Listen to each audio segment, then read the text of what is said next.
Hello everybody, welcome to the feedback stream for today. I'll just quickly wait for you guys to join. I've started to work on an end screen and start screen and like break screen and stuff like that, but it's still not finished yet, so I cannot use it yet. I'm waiting on somebody to help me with some of that stuff so that I can make it interesting. I want basically to have my YouTube videos up there, so you can see like a list of the latest uploads across the two channels that I now run. Maybe I'll even include the Eclipse channel, but I'm not sure about that. Marcel, Infrashell, welcome. How are you doing? Yeah, we already got some submissions. We also have some submissions left from last time, so we finished off here last time. I played this track last, and then I left out this track, and this track over here. These are two different tracks. And then we have 1, 2, 3, 4 more submissions in here. So we'll see how far we're going to get today. Milan, how are you doing? Welcome, welcome. Mind B, welcome.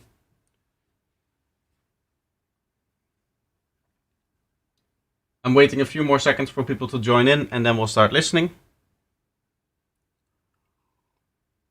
That is why I want the start screen, so that I can basically go live 5 minutes early, and that gives people time to see that I'm live and to join in. Because you only really know that I'm going to be live, like if I'm actually live. That's when you see it. Unless you see the notification, and very few people do. Like I get 20 reminders maybe per stream that I do, of people actually turning on that notification. Can't complain, hope you're well. I am, yeah.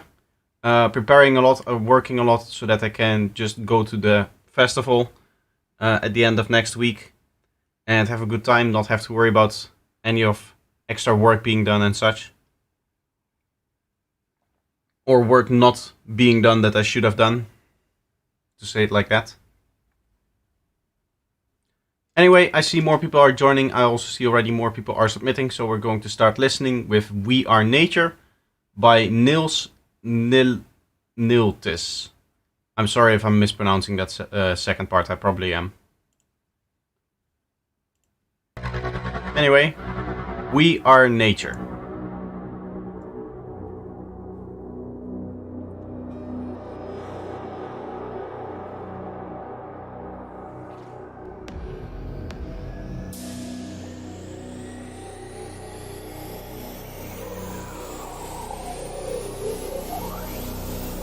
Nice dark texture.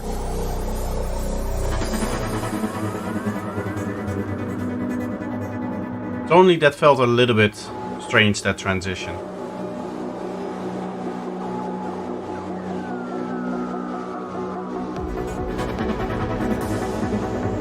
Yeah, it feels like that one sound is either not in key or has some strange resonances to it. I don't know.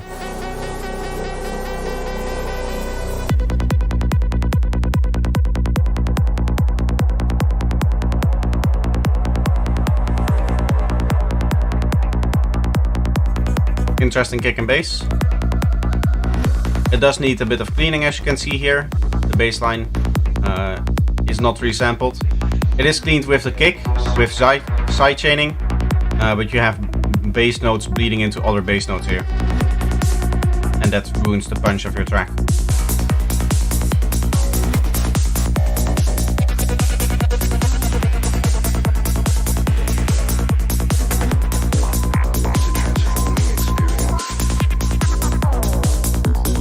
Yeah, something feels vaguely out of key. Yeah, exactly. That at least in the intro, that is where I really heard it.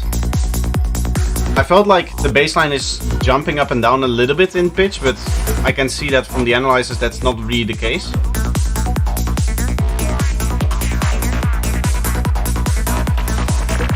The stream just buffered for me. Anyone else? Yeah, that can be the case. I still have those connection issues as long as I live in this apartment. So it will sometimes just disconnect or something like that.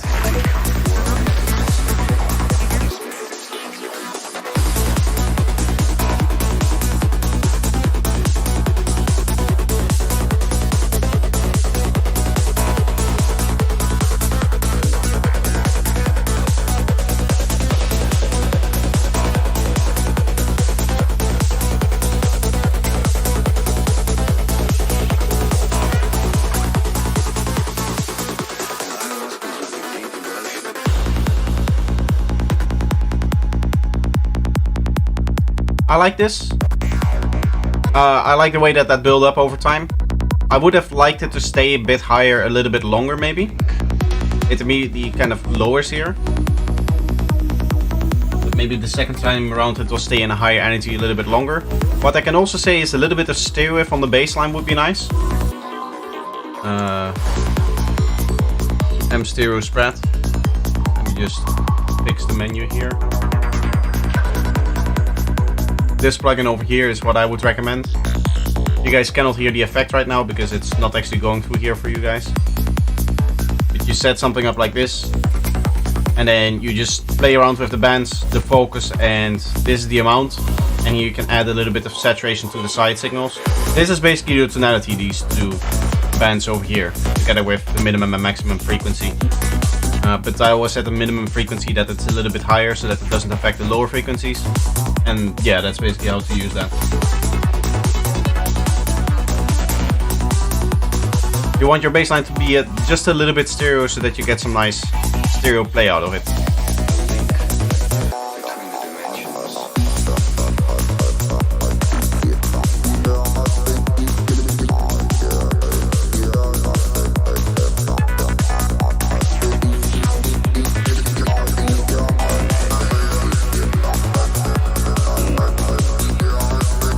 This main lead that you have playing now feels like it's panned a little bit to like the left behind of me, which feels a little bit strange. If you're going to have an effect like that, it would be nice to have it moving around. Delete this again. Not that you guys hear that.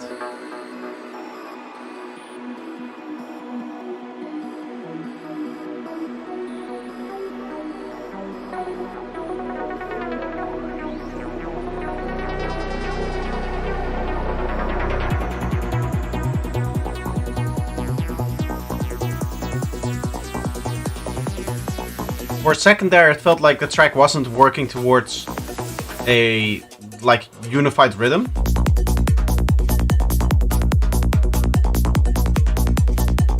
Here it could also be nicer to have a little bit more unification between the acid line and the drums,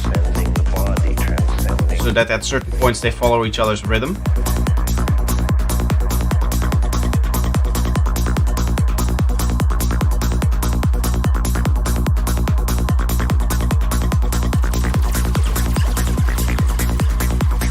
There was a kick drum there without a transient.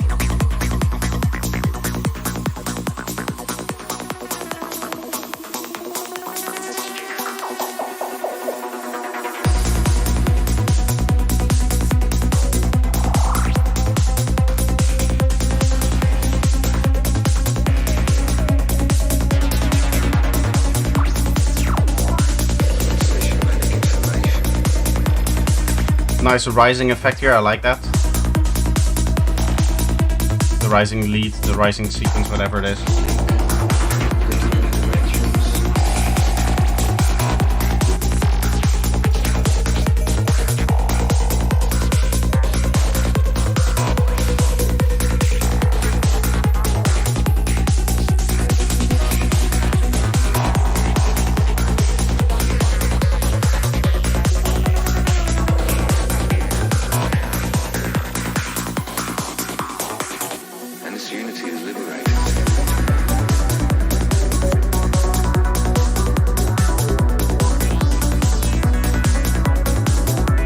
With the leads that are playing now, it feels like the energy should be a little bit lower.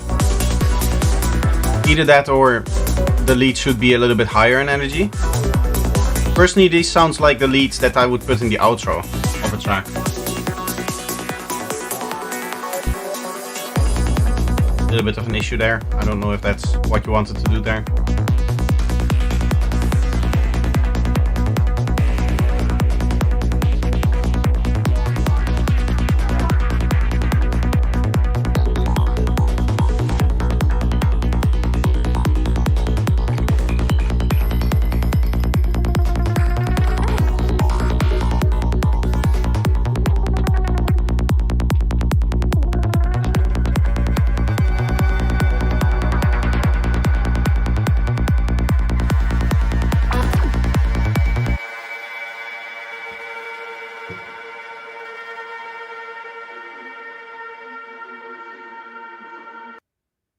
Interesting.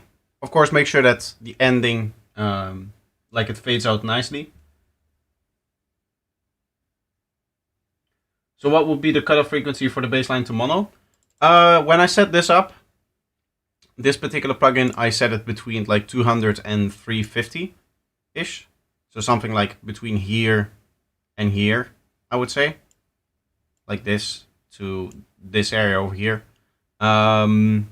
What you essentially want to do is you want to have the lowest few harmonics. I would say you want that to be mono. So it depends a little bit on the key of the track that you're working in and the tonality that you're going to get between the different settings that you're able to set, because it has an influence on how these bands over here are distributed as well. So that's why you want, like, I cannot give you one fixed number that it should be okay for.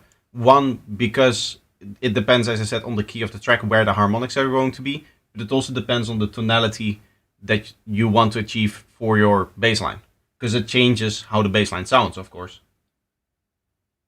I usually cut that mono at 200. Yeah, some people have like a very fixed frequency that they like to go for. I personally like to just do it on tonality. There isn't any other process that I use that makes my bassline stereo, unless it's the other plugin that accompanies this. And for that I also have a high pass in here that I usually set up.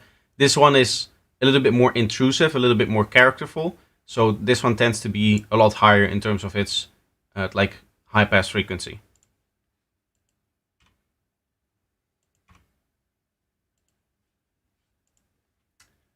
Anyway, lovely track. Let's move on to the next one here, which is by Future Music.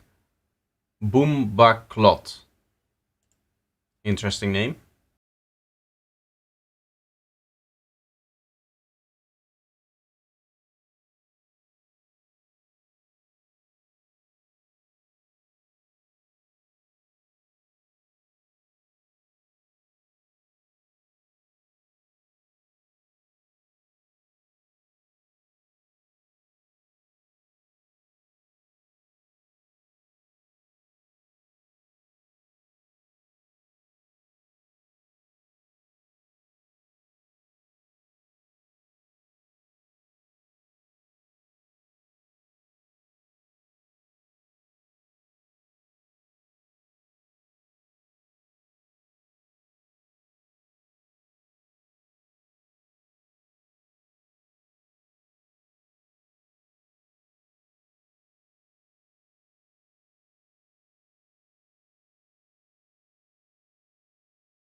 Very busy track. Very busy. I would go for the next track. I would try to simplify it and always pick one main element per section of track that you're working on, and building around that with more supportive elements rather than trying to squeeze as many elements together as possible.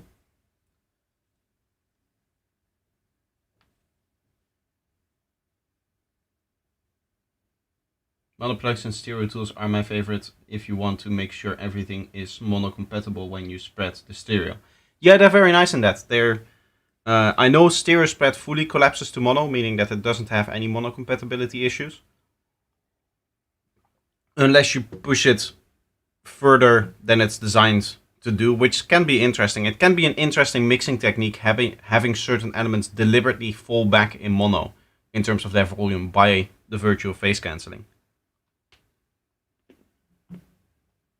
Because that means that you can essentially leave more space for the more important elements in the mono part of the track.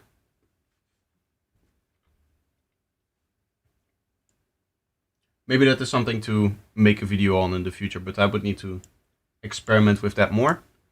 Anyway, we move on to the next one over here, which is Acid, also known as Space Rider, who has submitted 2 tracks. It depends a little bit on how many more tracks there are. There is quite a few, as you can see. So maybe what I'll do is I'll play the first one, and at the end of the stream, if we still have time, I'll go back and play this one over here as well. Just let me know if I forget at the end of the stream. Anyway, we have Lost by Space Rider.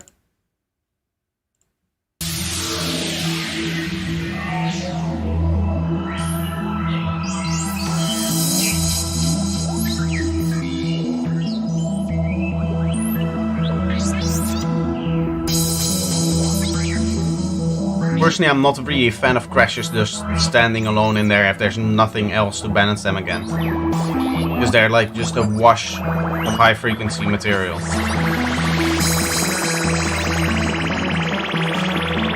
Even there, I would wait until you are rising with this riser up into those actual high frequencies until you watch out for it. So over here.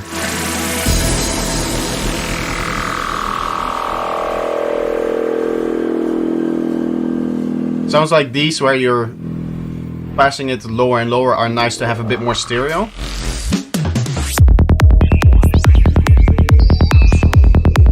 Kick drum is distorting. It's distorting hard, which I'm not really a fan of.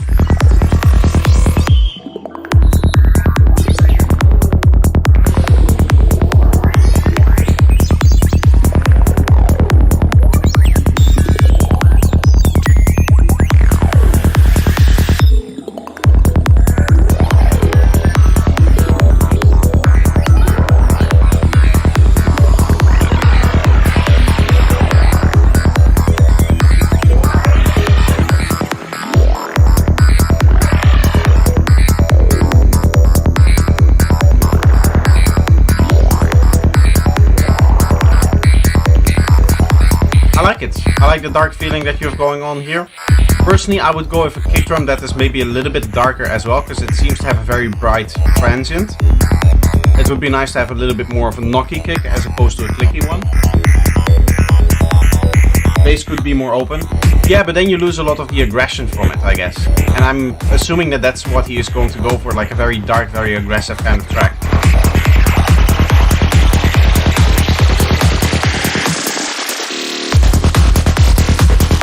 Not a fan of this snare sample here. It somehow lacks aggression, and it knocks really hard in the mid-range, which I'm not a fan of.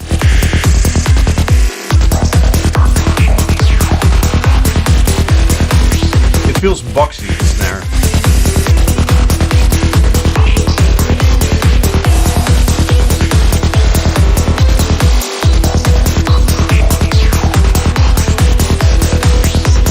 Also, this track could have used from some more stereo play, like just wider sounds in general. There's a lot going on in this part of the track, maybe a bit too much.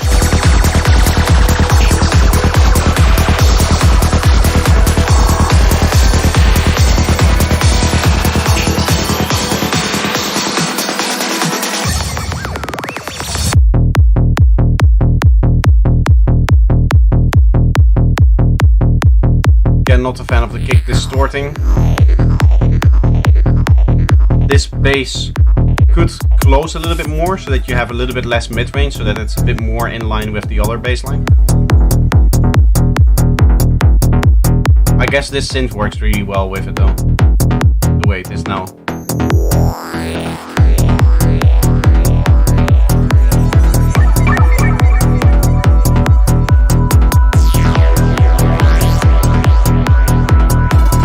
I feel like for the darkness it could be a faster BPM. It could be, but I think he's going for a dark, bright kind of counter idea if I listen to this part over here. I mean, it's still glitchy, it still has some dark elements to it.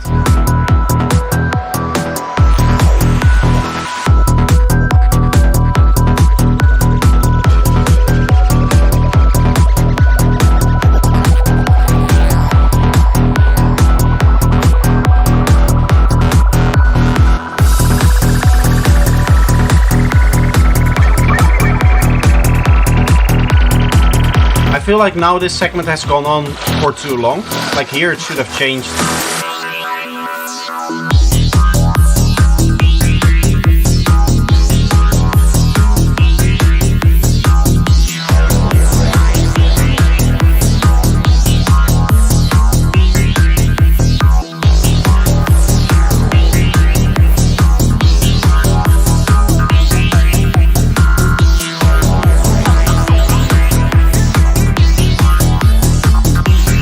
I think this progressive drop has gone on for a bit too long.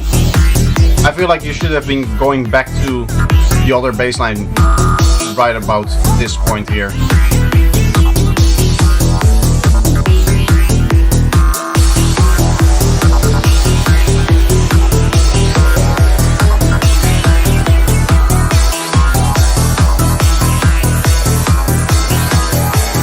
Mine wasn't extra tiny before. We'll make it that far. Yeah, we're going to listen to everything that has been submitted up until this point, for sure. I'm going to be here for the next few hours.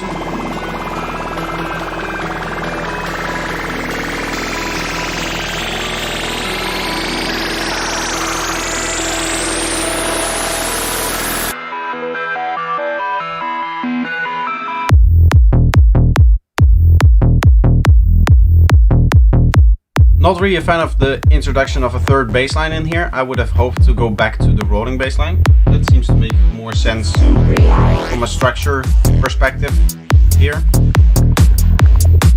Now you can really hear the snare kind of cutting into that mid-range.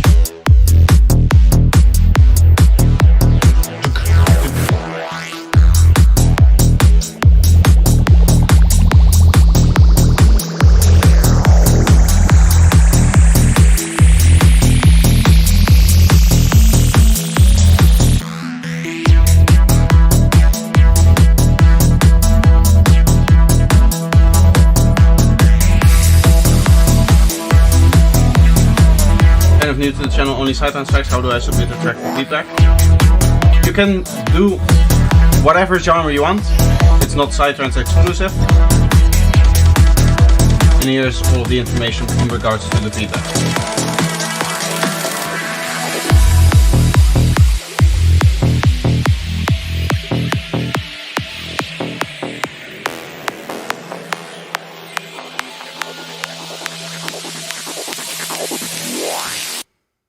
Nice. I like it. Great sound design. There's a few details to still address, but I hope that I could point them out to you. Right now, for the people that are wondering where we are in the queue, we're going to skip this one here. And if we have more time at the end of the stream, I'll listen back to this one over here. Because that's what he said here as well. If not, then you could just listen to the first one, which I've done now. And then we have the track from Novice here, who sent a track yesterday, and then we start with all of the queue that is here, which is a lot, as you can see. We have some catching up to do. Anyway, Loomp Asset? Okay. Loomp Asset.mp3 by Novice 3030.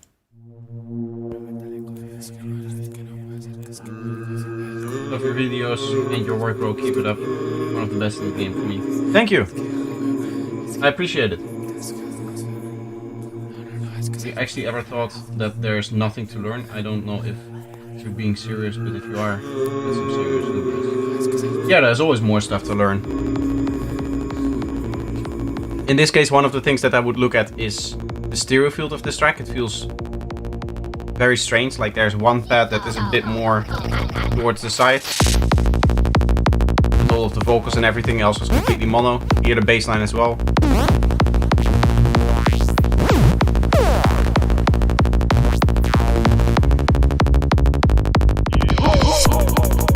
Not a fan of the kicks playing on top of each other. Not a fan of the hat pattern that you're using here. That doesn't really make sense. Yeah, no, that's way too loud.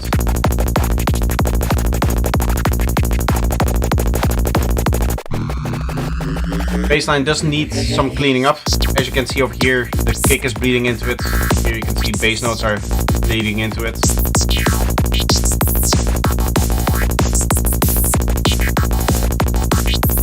It becomes really loud if it goes into those very high frequencies.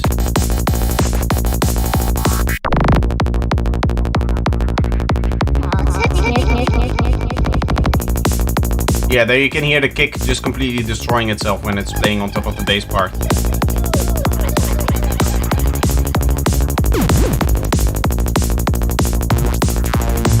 Again, some play with the stereo field would be nice here. Some very loud elements there.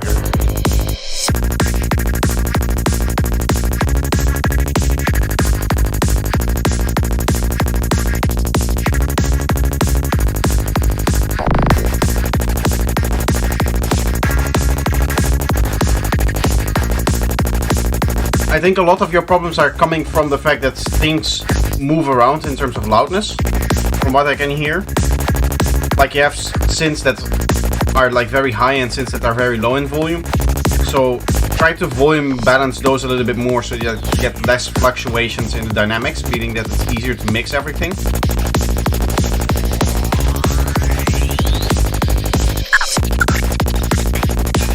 Like those individual spikes and stuff like that really shouldn't happen, so there should be a compressor keeping that in check.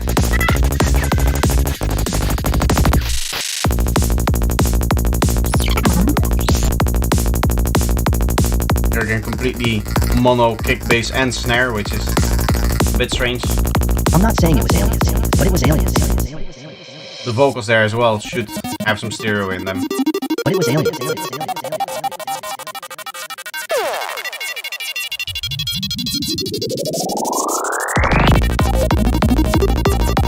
Can we send tracks that have already been released on labels, or do they need to be unreleased for copyright purposes maybe? Yes, they need to be unreleased, and they need to either stay unreleased, or you need to whitelist my channel if you do release them. I did see that there was a synth playing there that had a lot of lower frequencies, which, yeah, this one over here. You can see it just completely breaking up the waveform. Even though here the kick and bass is already completely broken. As you can see, no resampling was done here. Also, the kick is quiet compared to the bass line.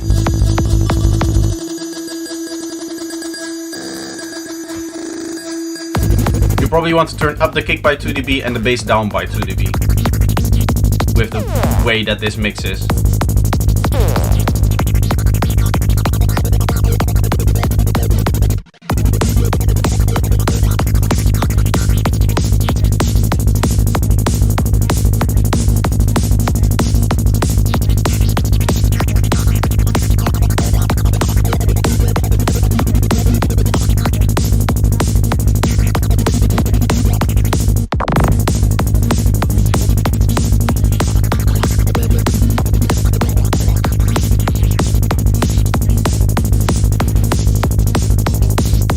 Bit more change in this part would be nice. It's a bit more progression.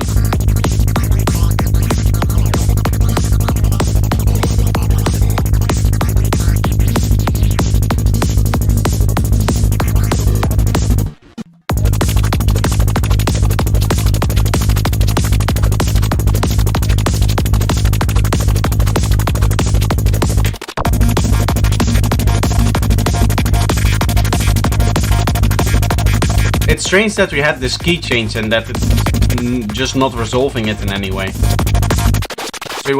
I feel like we went down in key here. At least with the bass line we did. And it doesn't feel resolved now. It just feels like it goes up for the entirety of the track. Maybe you're still writing this part. This is maybe still work in progress.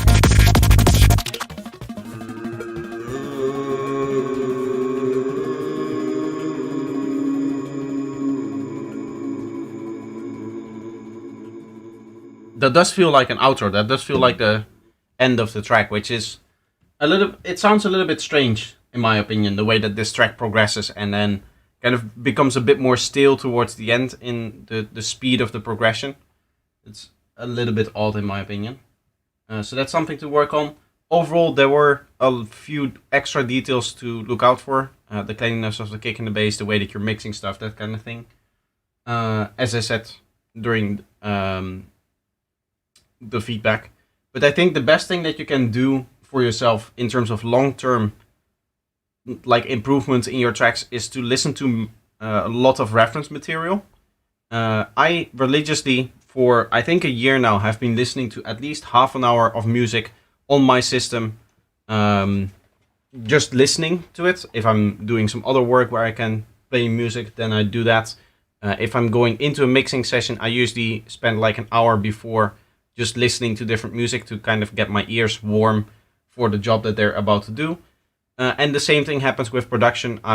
If I have like a moment of freedom where I can really spend an evening writing, usually I open up the project, I feel like I'm inspired.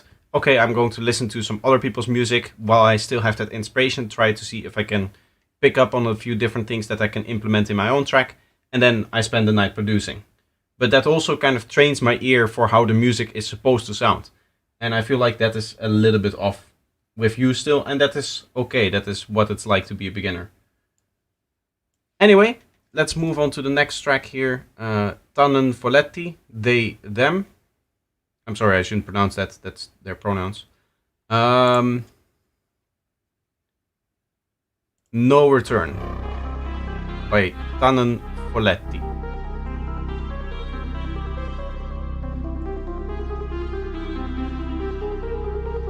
I think they may be here in the chat, right?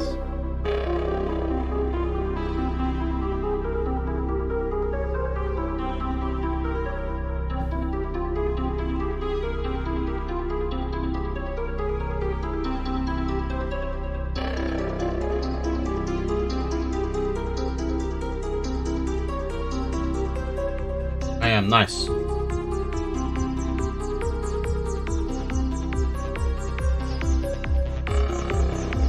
It feels like you're going for both a dark vibe and a bit of a brighter vibe with the melody in there. It might be cool to only introduce this melody later on, when the kick and bass is already playing.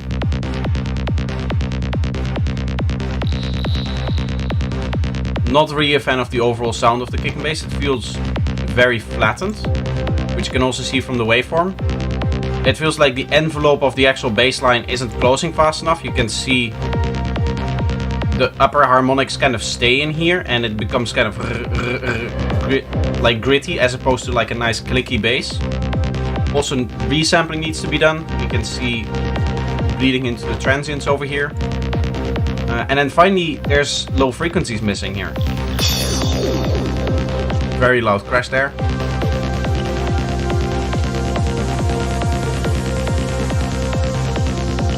Here already, in terms of the mixing, the kick and bass feels like it's getting drawn out by the other elements.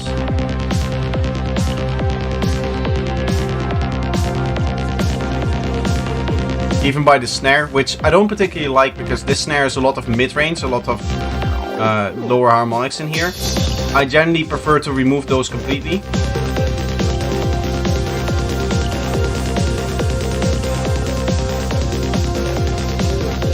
I like the hat pattern, but they could be a little bit brighter.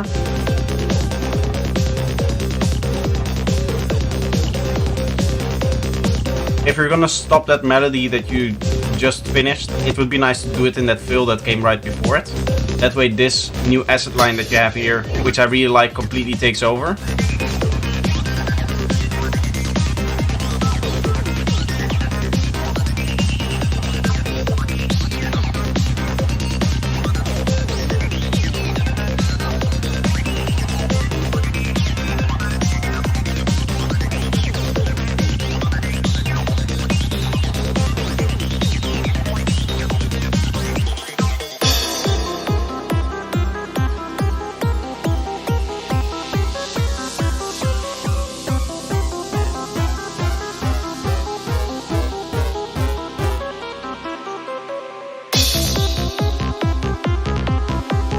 Again, you can hear the crash is very, very loud. You can even see it in the waveform, how the waveform just splash up when the crash plays.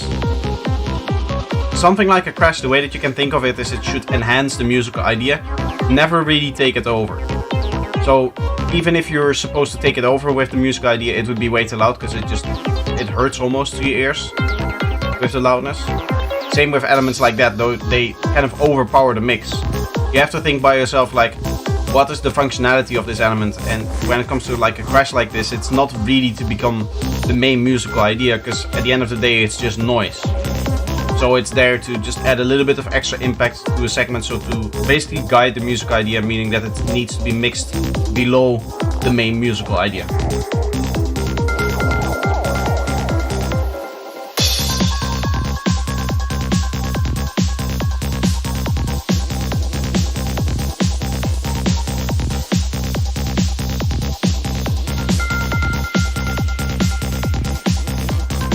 This other element, even though I like it a lot, you can hear that it's too loud again, because it kind of overtakes the main idea. The kick and bass gets overtaken a lot in this mix, so that's definitely something to work on.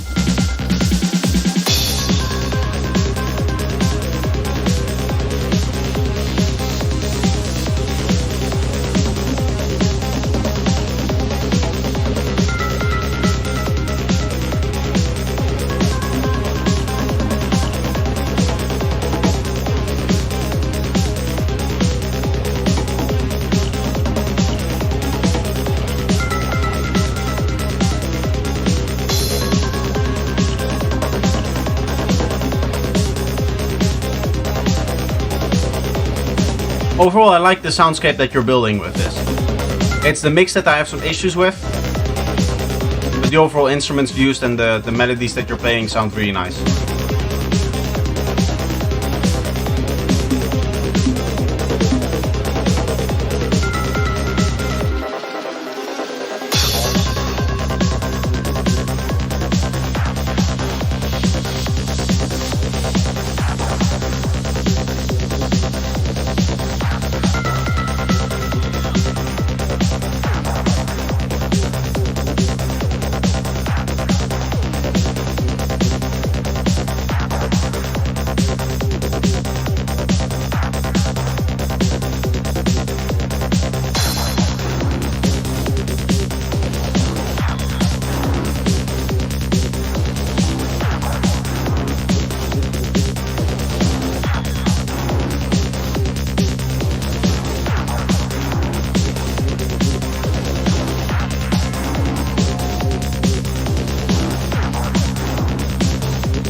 Here there is a sound that feels like it's a little bit late, that it should play on the kick, but it comes in a little bit late.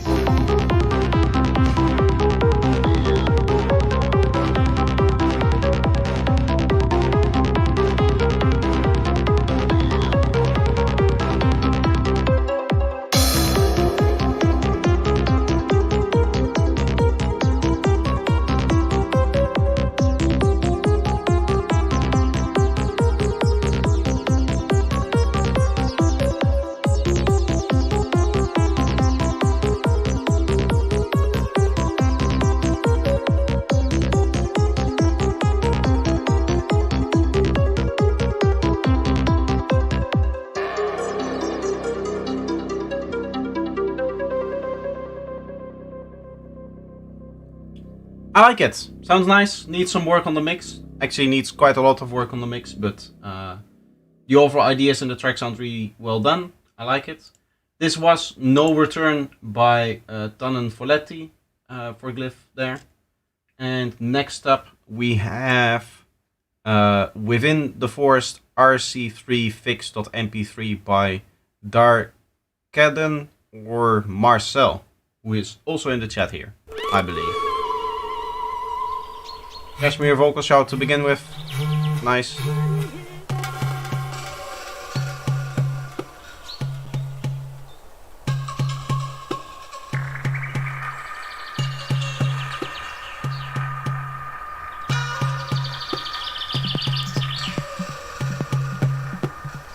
Nice organic intro.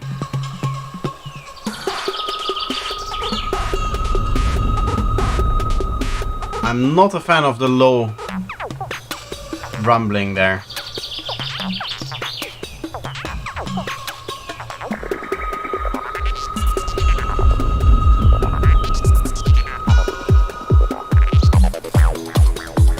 If you're gonna have a kick in your intro, what I would recommend doing is lowering it by 5 dB up until the kick and bass comes in, because otherwise the kick and bass doesn't really have a lot of power.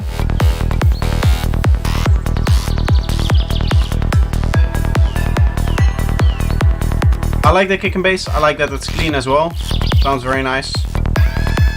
The kick could be a dB louder if you wanted to.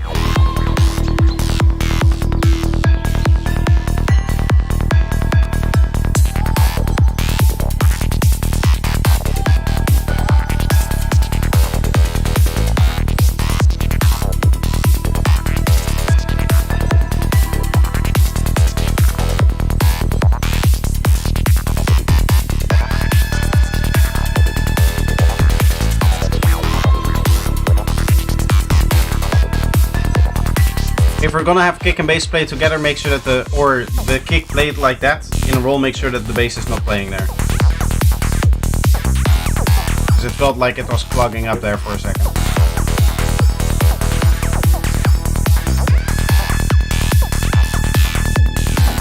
Wanna hear some synthwave? Yes, of course. You can submit anything you want.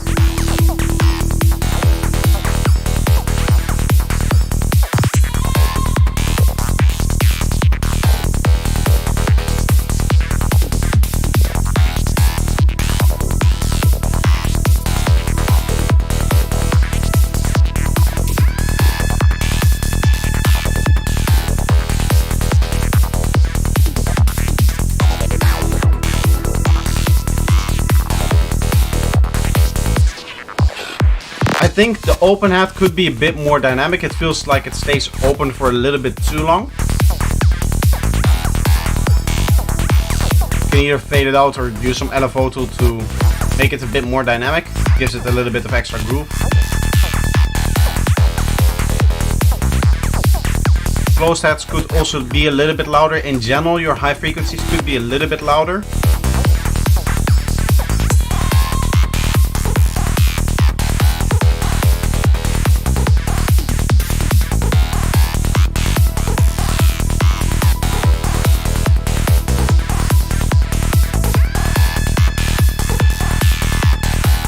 It does feel like we're staying in the same pattern a lot with a lot of the synths.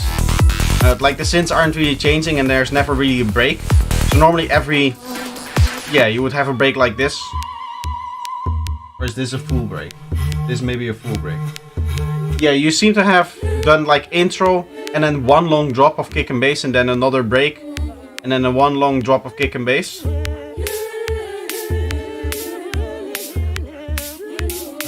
Also, this vocal isn't in the rhythm with your track.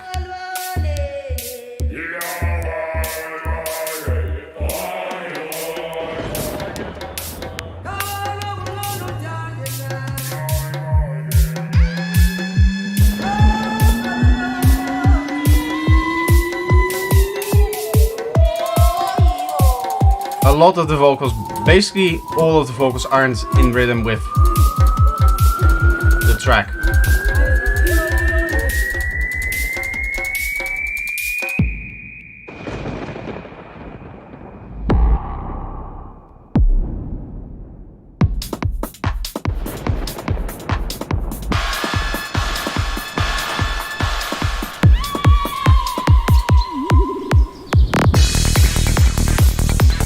Bit of a strange choice the way that you're progressing here.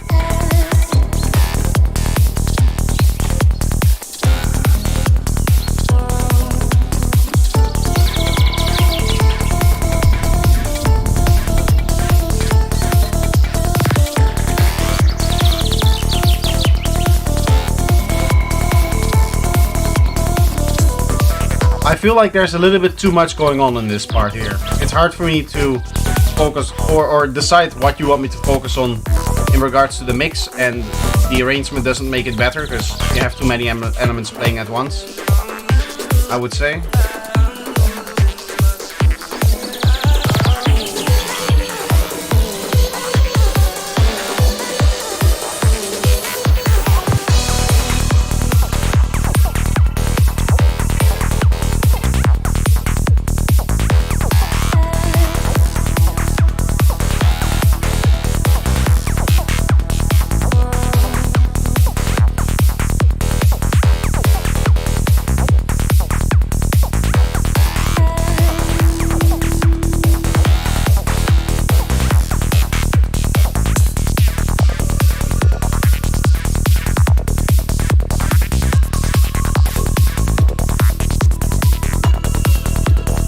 I think personally one of the things that annoys me a little bit about this track is that the drum loop is always the same, like it's always playing the full drum loop, it feels like.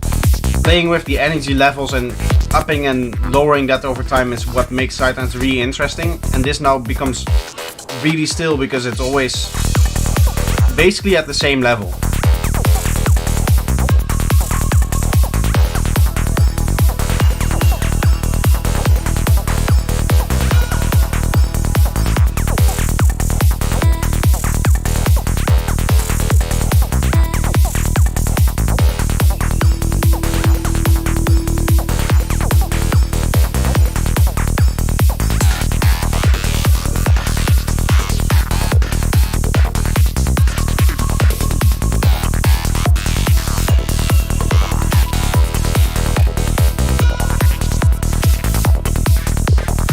Here's again a section that feels like it's going on for a little bit too long. Like at this point I would have, personally I would have thought that we would have heard a fill by now. I feel like it's going on for 64 bars, maybe between each fill, which feels like too long for me. Even if it's 32, I would suggest using 16 bars. And I'm really changing out the elements, trying to reevaluate the energy level for each segment, that kind of stuff. Because now it feels like the sound design is very nice and it's very complex what you're doing, and you're changing out a few elements here or there, but it still feels stale overall. 32 bars, yeah, I would try to reduce that to 16 if you can.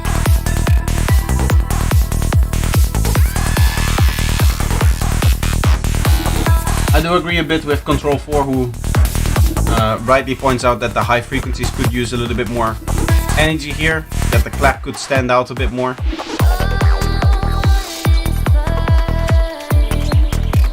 This would be a good second drop if you wanted to do like a 3-drop structure. I think the offbeat bassline there could be really nice. Right now it sounds like you're ending a 4th track with a progressive segment, which feels a bit off. But overall, I like that. It sounded nice.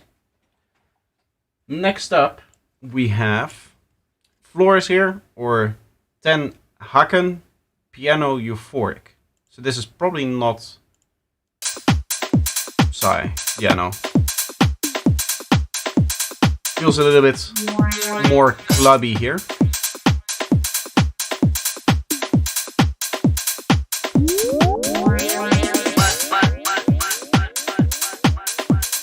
Sounds cool, but the sound that is like opening up over there, I would make that a lot more stereo.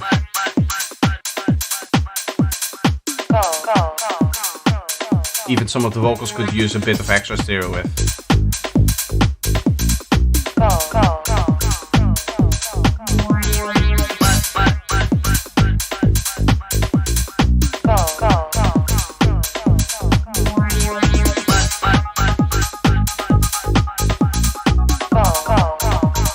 I hope the kick gets a little bit more bass at some point.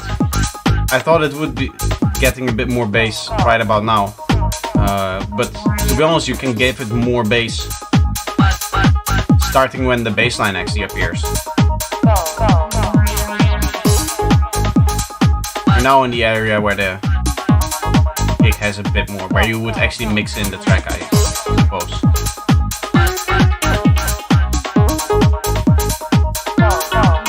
Mix-wise, everything feels very upfront. There's not really a clear separation between foreground elements and background elements. Like you have this arc playing in here, I would put that in the background. I would make that more stereo. I would maybe add a little bit more reverb on it, remove some of the higher frequencies. So that, and that is with a few more elements in that last segment that we heard, so that the vocal, for example, stands really out from those elements. And that becomes the main element that we listen to. And the rest is support elements, because right now there's way too much happening here and everything feels up front, everything feels in the center. Overall this track is very, very mono. You could definitely use the stereo field a lot more here.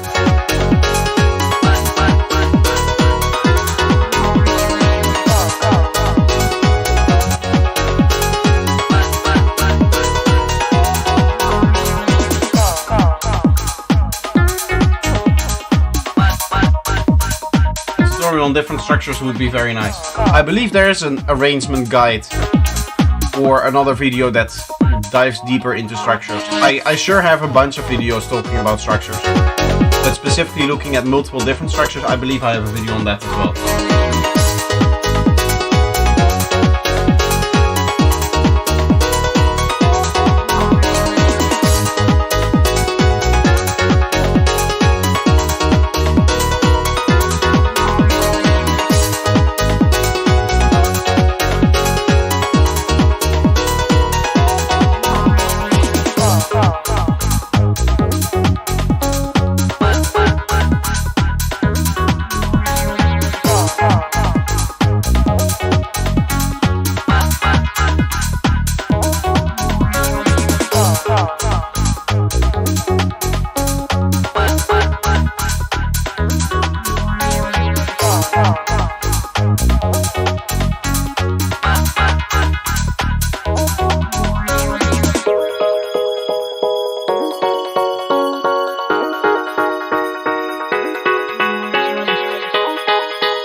Here again, the vocals don't have enough space in the mix to actually come out.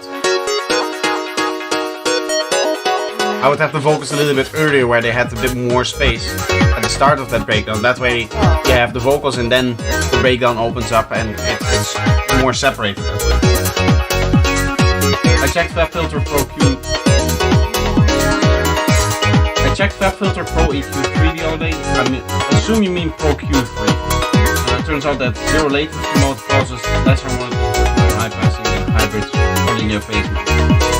That makes not a lot of sense. It should cause more harmonic distortion. Or phase distortion, whatever you want to call it. Harmonic distortion, it shouldn't do any harmonic distortion because it's a linear plugin. Like linear in the sense of distortion, not linear in the sense of linear phase. I know it does both in terms of linear phase or not. That is not the same linear as distortion was. Also, I can verify stealth limiter, do not use the inverse horrible notch around 25, 30 hertz with 8 out. Also, quite harmonic 1 and 2 seem to affect the least. I have no idea what that means. I have that plugin, but I never use it.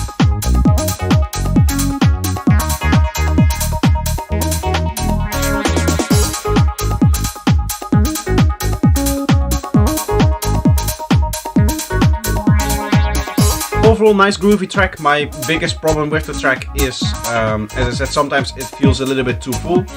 And then the second thing is that it feels too mono.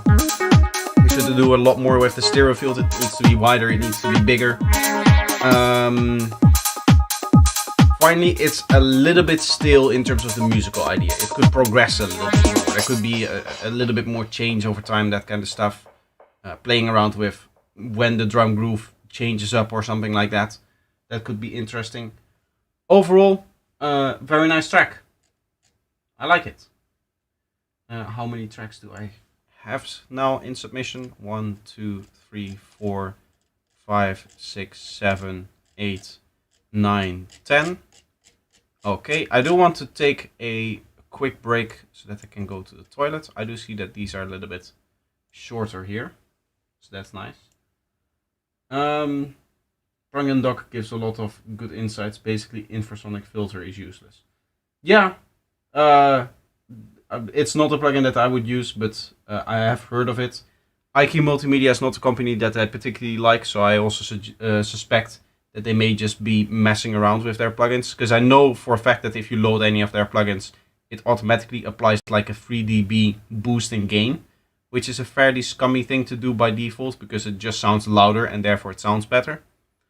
By default, I think even like it, I can understand it if you're trying to emulate a particular sort of, I guess, hardware device that would also do that, but it happens with all of their plugins.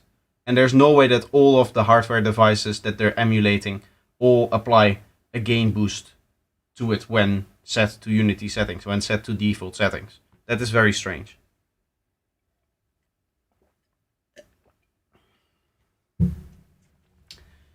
Anyway, I'm going to take a quick break. I'll put on some music for you guys to listen to. Of course, this is the track that we worked on in the last stream. I didn't do much. The only thing that I did do was create maybe 10 sounds for it when recording shorts, but I still have to put those sounds actually into the track. I'm just going to play it, and I hope that you guys enjoy it. I do have to move this over here with my setup. Now that has to happen. Okay, so I'm taking a quick break, and then we'll continue with the other tracks that we still have to listen to, and maybe even more submissions if there's more after that.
In joining forces, we reveal our might within. One mission, one vision. For our dreams we fight.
Glad to see you guys like the production.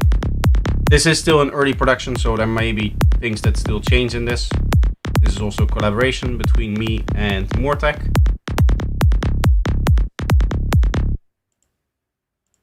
So yeah, you can hear the outro still not finished, but there's other parts of the track that still need work as well. For now, that's going to be the break, and we'll go back into the music since we have a lot of tracks to listen to. There's 3 more submissions after I left, or 2 more submissions after I left, so we have 12 tracks to listen to. But the first few are a little bit shorter.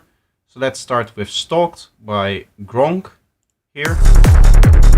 I hope I don't mispronounce that. Very sub-heavy track straight out of the gate. Of course, there was no intro here, so it immediately hits you in your face. Kick and bass definitely needs a lot of cleaning, as you can see.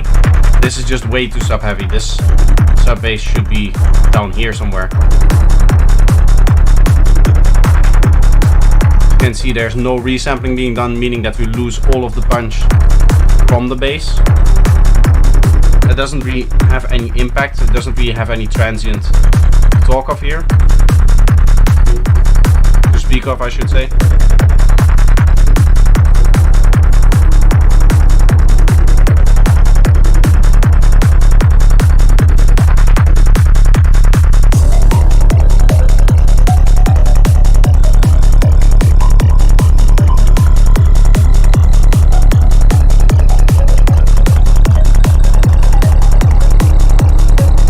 Yeah, it's still in the early production. It still lacks a lot of glue because I haven't mixed it yet.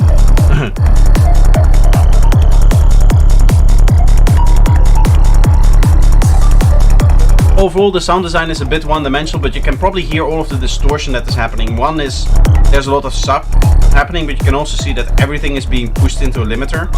So we're losing a lot more punch even from that. So this is way too sub-heavy and way too loud.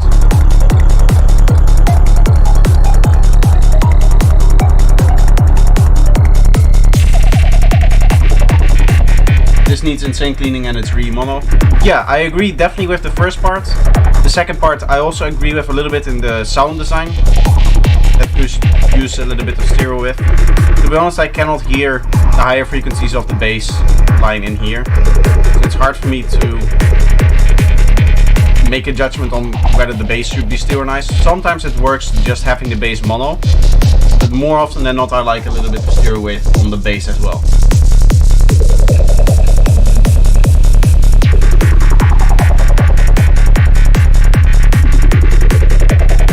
I'm not a fan of the triplets there.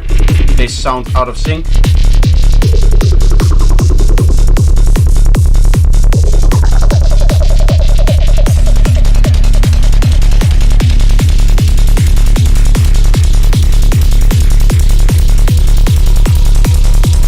Hello Davey, welcome to the stream.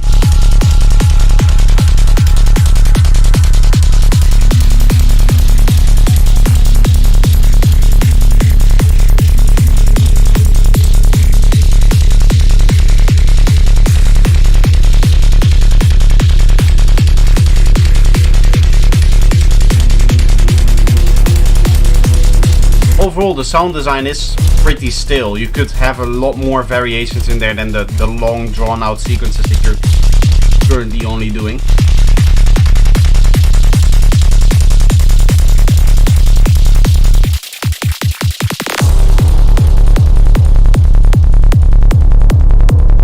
Even the kick has no bass because you made room for extra bass from the bass line. That's a very strange approach. Overall, a bit of a strange track, needs a lot more work. Yeah, also the sound design, I wasn't the biggest fan of that. But yeah, just keep working on it and you'll get there.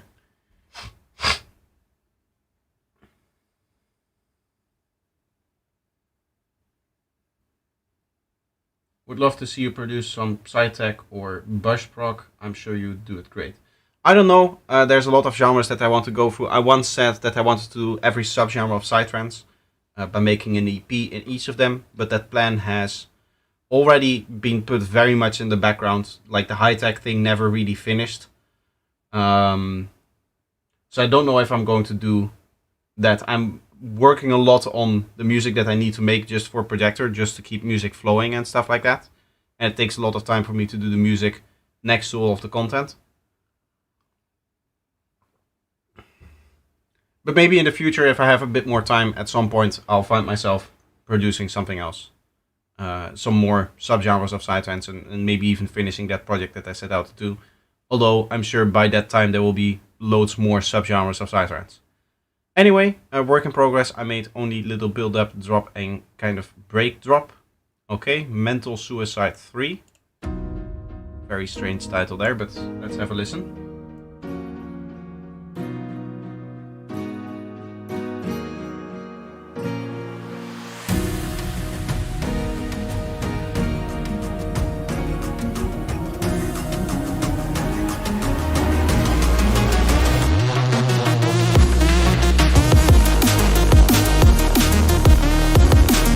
Overall, kick and sub relationship could be a little bit cleaner. I like it when the sub sometimes stops playing so that you get a bit more rhythmic variation. And in general, I would have the kick come through a little bit more. The main lead could be a bit more stereo. Overall, the cymbals could be a little bit louder. It could be a little bit more high frequency stuff there. Like the snare is cutting through nicely and the close hats are cutting through nicely, but the rest is all a little bit dull and in the background.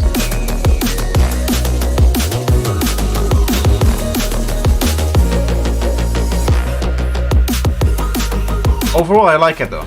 Sounds very nice.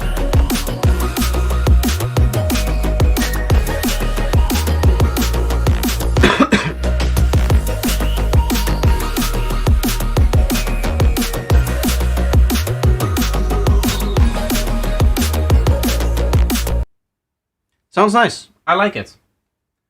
They also sent another track experimenting with weird time signatures. This one is 9/4, work in progress as well. Probably I will change the name of the track. Doesn't suit the vibe. Worst human ever.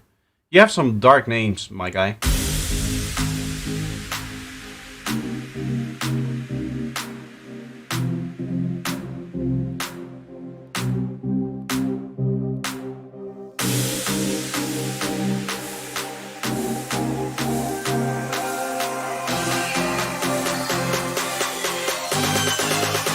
I don't hear the 9/4 yet.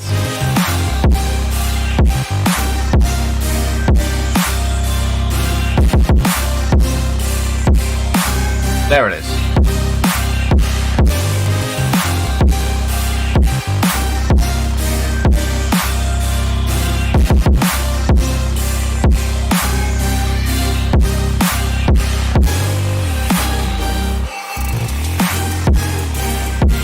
I like the vibe that you're going for here. I like a lot what you're doing with the distortion versus the very ambiental like mid-range there. Sounds very nice.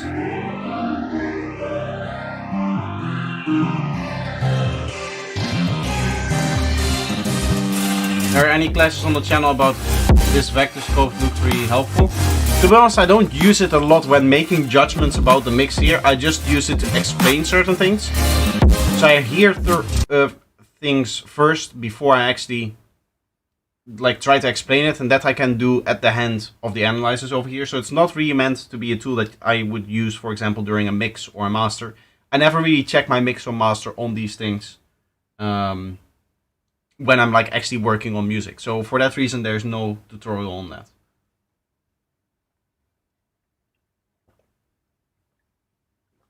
As I said, great track, great production side. Sounded really nice. Do you have contact with producers in the dark or in the high-tech dark scene like Tchaikovsky and some other names that I'm not even going to try to pronounce? No, in general I don't have a lot of contacts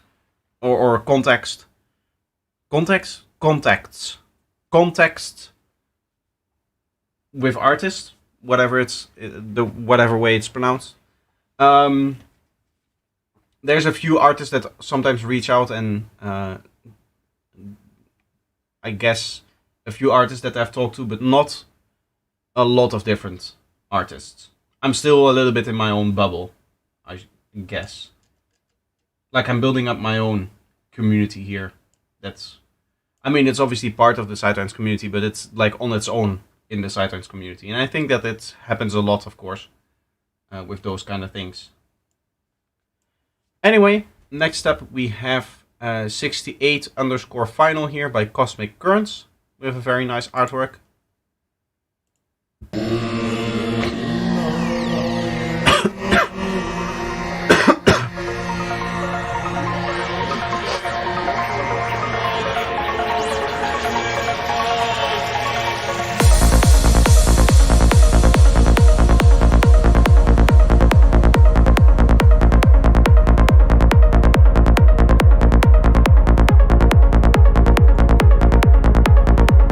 Sound.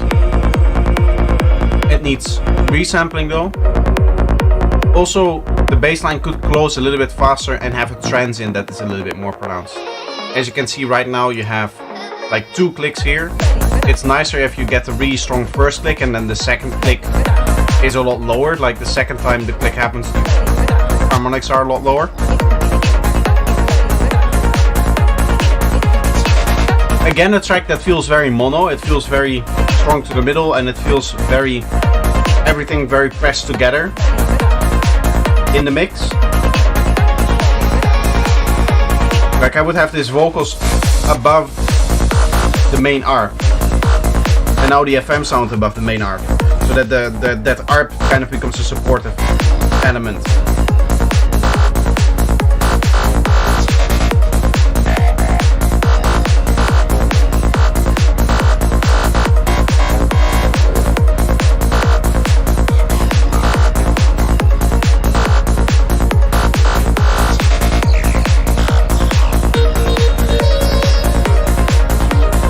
Very loud sound there.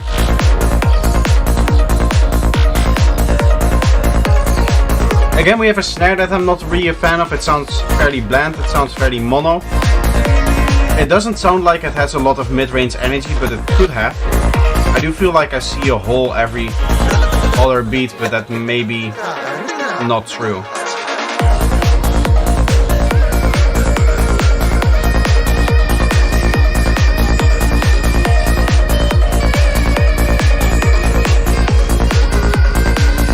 It does feel like the snare is pushing a little bit in that lower mid-range, so if there is like a strong fundamental or some rumble down there in the snare, definitely remove that.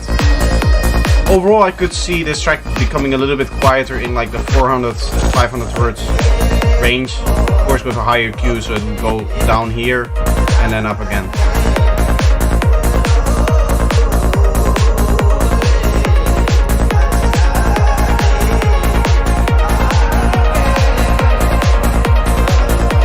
I feel like the vocals are getting a little bit too much delay / reverb here.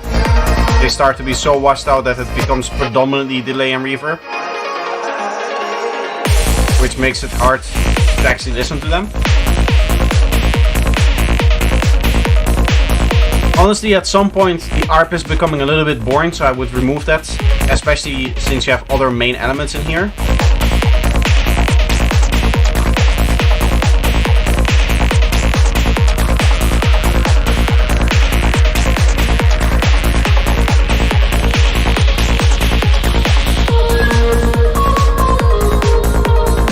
Very loud sound in here.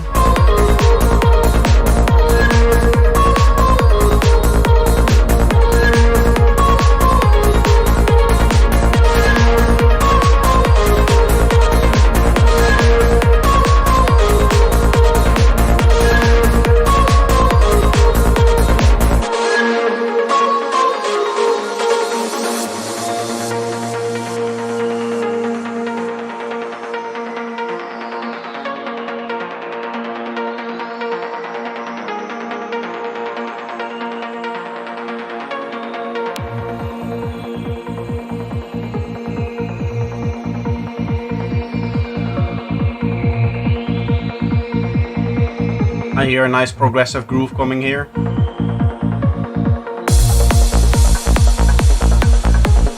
Overall, this area feels a bit sub-heavy. I don't know if that's also the case with the other bassline, but here it definitely does. Also, this definitely needs cleaning. As you can see, these transients are all messed up. This is also transient that is completely messed up, I guess. It might not be, it might just be an individual note, but that would be very strange.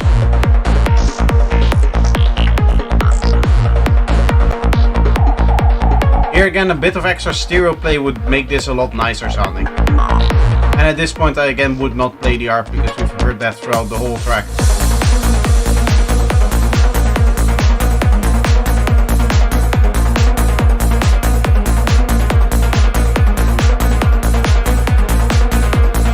Not set right and mixing these. Definitely. I agree. It could have a little bit more bite as well. This track a little bit more higher frequency air, I guess is the right term for that.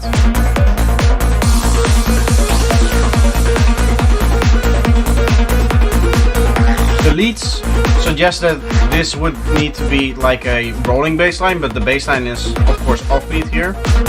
That makes it a little bit out of sync, feeling what the leads are trying to do versus what the bassline is trying to do in terms of energy.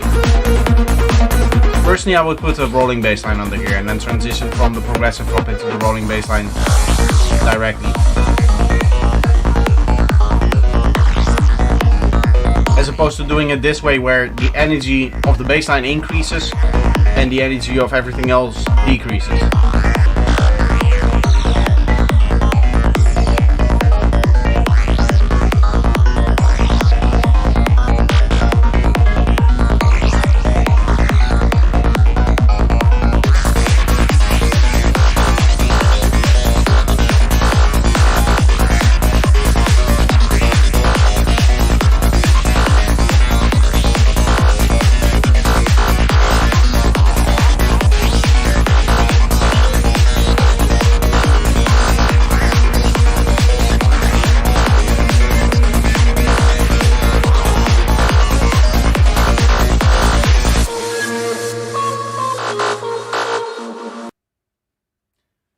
Overall, sounded nice. I liked where this was going. It needs a lot more work on the details, as I hopefully have pointed out. But it's a great start, and I hope you continue working on it. Next up, we have, I could just leave this here, Therapsai with Intergalactic Exodus. Very cool artwork here.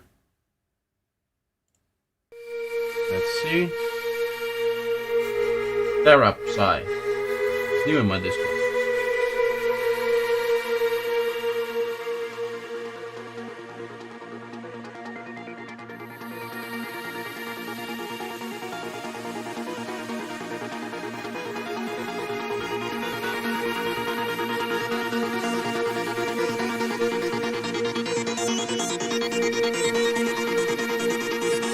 I like the intro so far.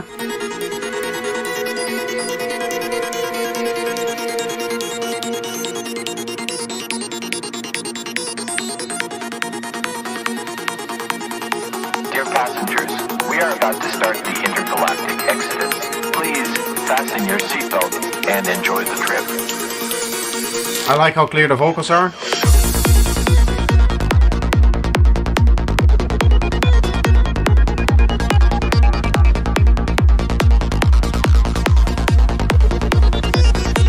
I like the sound of it. The kick could have a little bit more sub, I feel. Like maybe 1 or 2 dB more sub, and then the bass line could also be turned up a little bit, because I feel like a kick and bass are a little bit too far in the background here.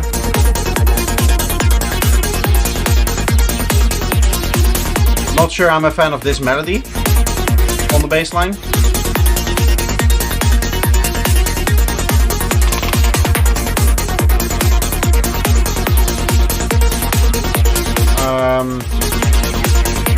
I feel the hats could be a little bit quieter, and then the delay and reverb on the main elements that you're using could also be a bit quieter, because it feels like they're really taking over at certain points.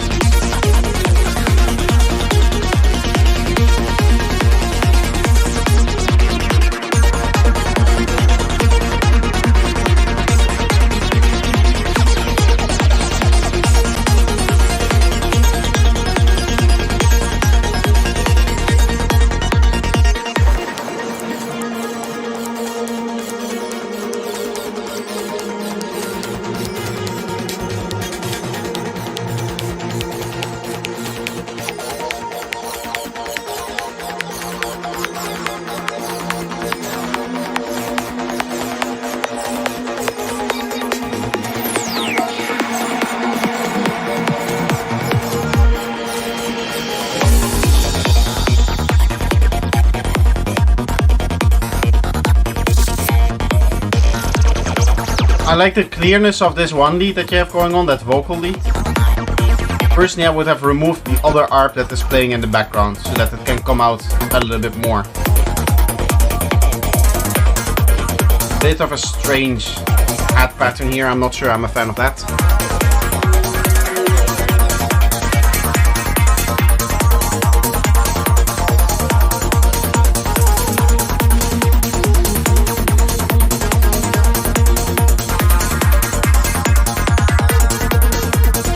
One thing I should be a lot more positive about is the stereo field, because that is really well done. The way that the elements are placed and the way that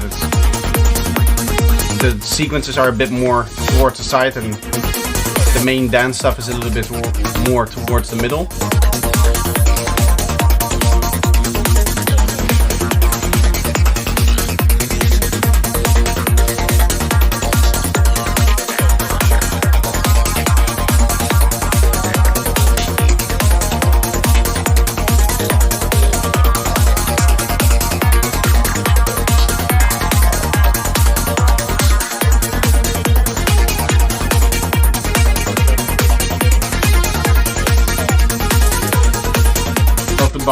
Bouncy vocal. I don't think it's a vocal, I think this is all synth-based material here, but I get what you mean. There was like a few sounds that were synthesized in a way that they sounded very vowely.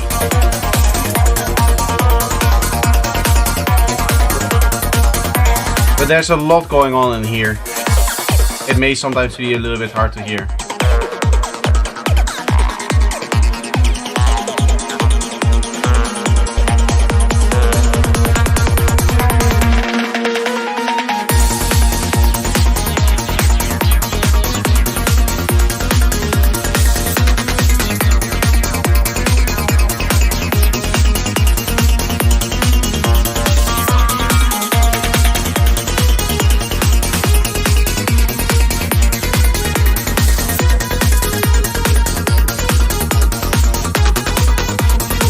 get a little bit sweaty here.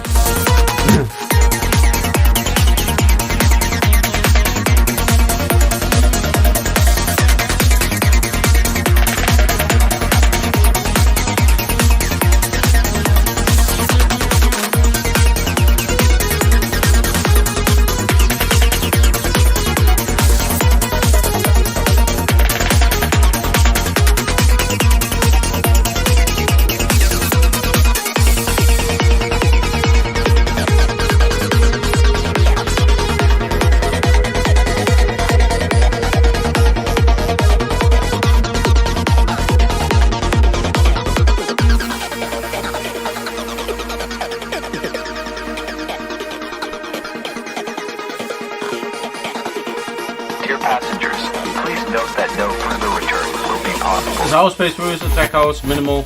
How long this introduction session last for you guys in progressive genre singing? It sounds like 100 channel mix. Really dope. Well, for me personally, I would say that like a session doesn't really matter because I do like very short sessions, sometimes an hour, sometimes 2 hours. Sometimes I also do like a whole afternoon if I have the time for that, but that rarely happens. Like I need to have the time and the proper inspiration. Overall, like working on one project, I would say maybe like 40-50 hours of production at least, and then another 10 hours mixing and an hour mastering. Not an hour mastering, like half an hour mastering, I would say. And yeah, 100 tracks is pretty normal. I have had tracks that had 350 tracks. Like in the production project, so that's not 350 sounds. I believe that one was almost 230, 240 sounds, maybe a bit more, maybe 280. But it's a lot, yeah. Especially if you have to balance it all together.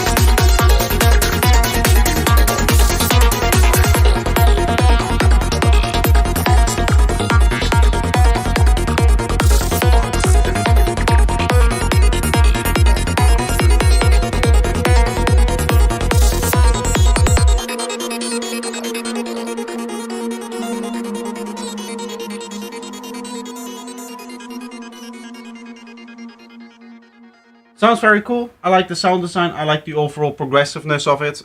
Some points I would say that it has too many elements playing at the same time. And the mix definitely needs a lot of work. So I hope that my feedback helps there. I'm going to quickly pour myself a bit of iced tea. And then we'll move on to the next one.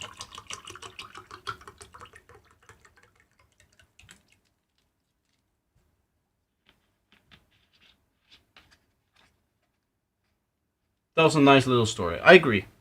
Yes.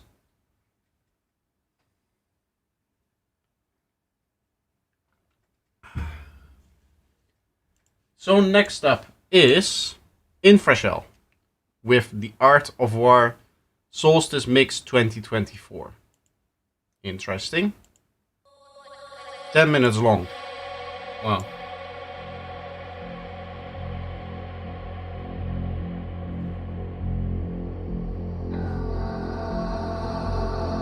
Starting off nice and dark here. Allow our sons and daughters to be sent to die in a bankster's war.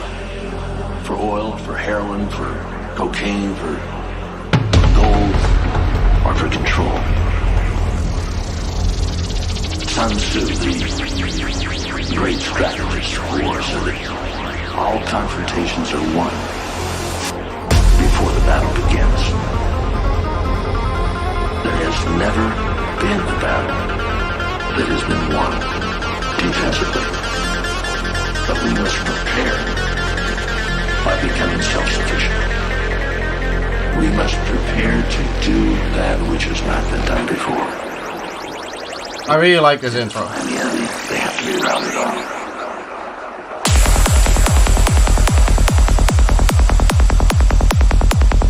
That's both a very dark and very bright, clicky kick and bass. I'm not really sure I'm a fan of the bit crushing effect that you have on here. Personally, I like my dark kick and bass to stay dark and not have like a very strong top end energy.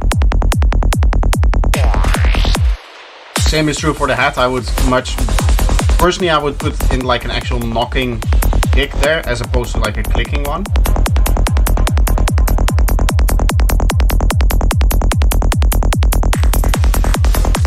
Mixing all of those needs a lot of focus. I get confused when mixing 13 channels. A lot of zero references every aspect. Exactly, yeah. It takes a lot of time. It does seem like the kick and bass is resampled, which is nice. Bit of an easier spot to see it over here, but it does seem to return right to silence right before the next segment plays, the next bit of it plays. Overall, I like the mix a lot.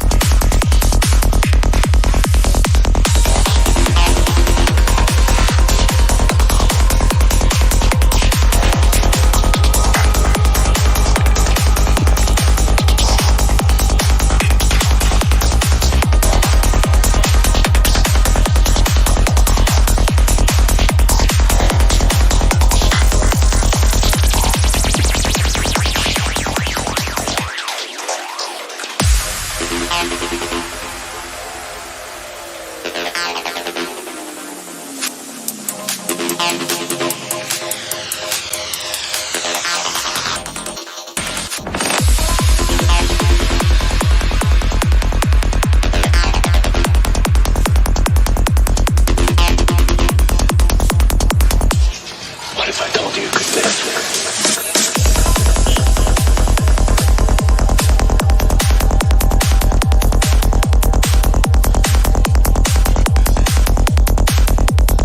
I don't like the drums coming in a little bit late. I think you should start them at the start of the segment. Because it felt like it was like a bar of the drums not being there and then the drums came in.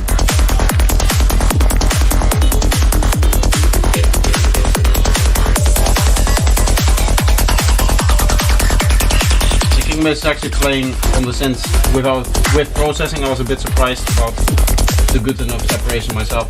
Yeah, you can get away with it if you know what you're doing. Like if you do very little phase shift and then make the notes just a tiny bit shorter, then you should be good, even in that regard. But a lot of people don't think about it that way. I actually have some content coming up in which that idea is also talked about. I cannot say too much about that.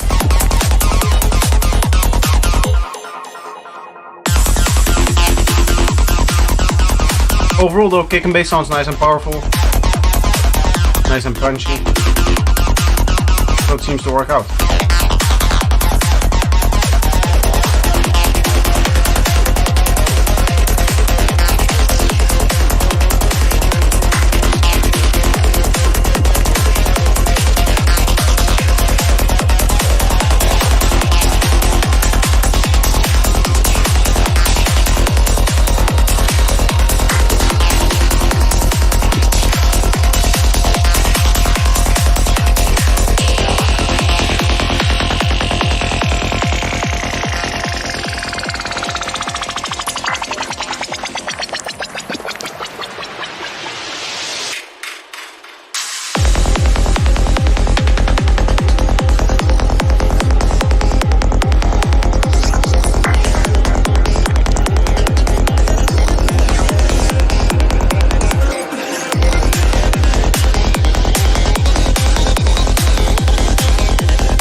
Overall, I like what you're doing with the mix. One thing is you could get away with a little bit less emphasis on the sub bass. I think that would be better for the track, like a slight lower dip there. Just instead of have this go up over here, have it go up maybe over here. Like not drastically remove the sub bass, but just a little bit. Balance it a little bit better. I think you could benefit from that a little bit in that the rest of the track just starts to stand out a bit more that way.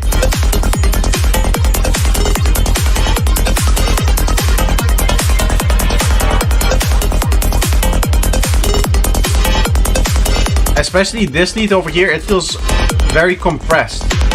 Maybe that is some of the modulation that you're doing, but you can hear that reverb kind of shooting up from time to time.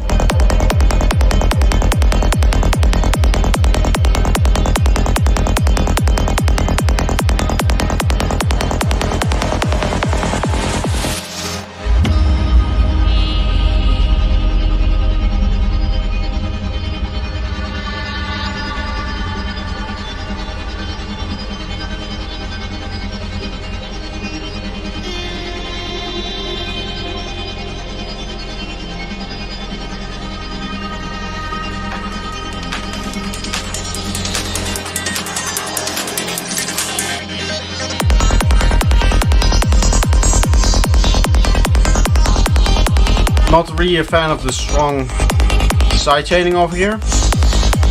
I do like the key change though.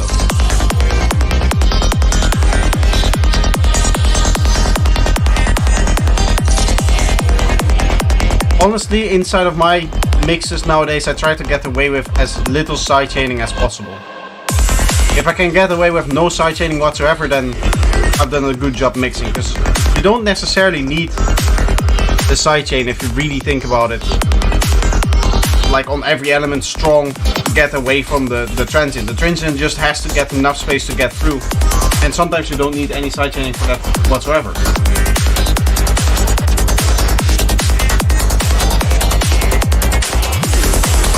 And it can give a groove to elements that didn't have a groove before, which can be a bit damaging to some of the musical ideas that you're going for. For example, in the track before we heard that vocal pad kind of basically grooving to the kick drum. It would be much nicer if that's just like slowly morphing in the background without any interplay with the actual kick drum. Because it kind of comes in before from the breakdown, it kind of continues its idea that it was doing before.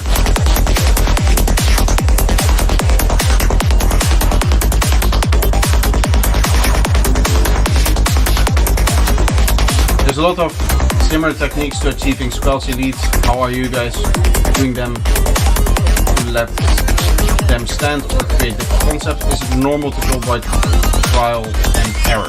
Yes, it's very normal to go by trial and error.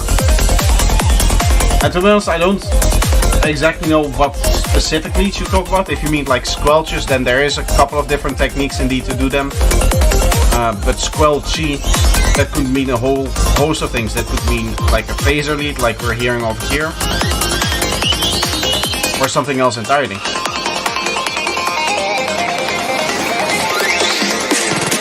Hey projector in chat test, I missed my feedback. I don't know, depends on when you submit it. But we have done quite a few tracks already. As you can see, we're almost 2 hours in.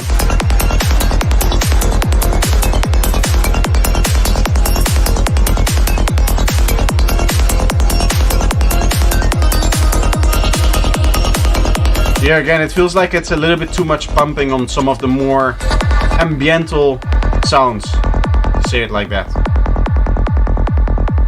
Yet the loop in there that was really bouncing to the kick, that's personally, in my opinion, is nicer if it puts its groove on top of it as opposed to reacting to the main groove of the track, which is obviously the bumping of the kick.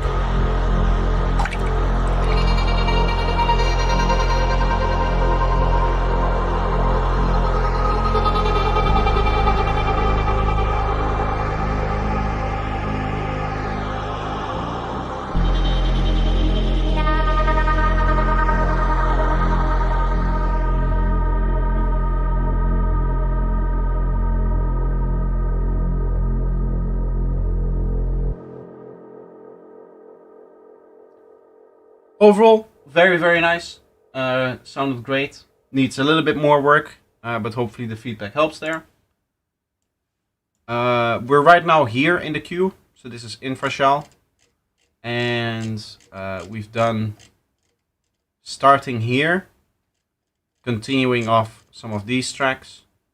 And here we have this novice track, which was submitted yesterday. We listened to that. And then we had, these people were in chat before. Yeah, and then we've done up until here at this point. So next up, I haven't mastered this track, needs suggestions track-wise. Yeah, we tend to give suggestions on the track in terms of the feedback. I'm not going to sit here and critique the artwork for you, although it looks very nice. I'll just play the track and give feedback on that. This is 70 Final with Cosmic Currents.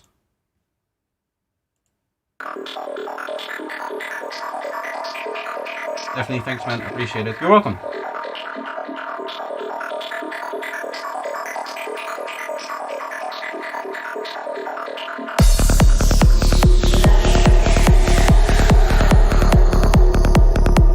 Fairly hollow and one-dimensional kick and bass actually. Like it doesn't really have a strong weight to it. Feels fairly cold. It will need to be resampled, of course, as you can see over here. This is bleeding into transients. Sound design on top is nice, but the tonality of the kick and bass could definitely be better.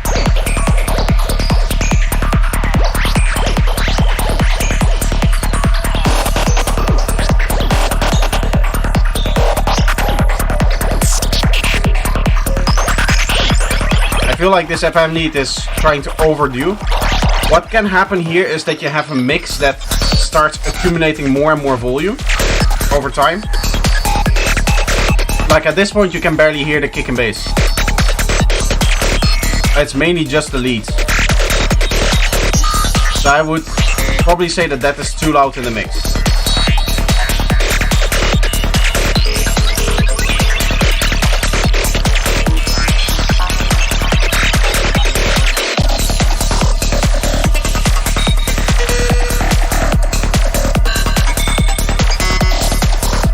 A little bit of extra interest in the stereo riff would be nice. And what I also hear is like one continuous fluting tone, like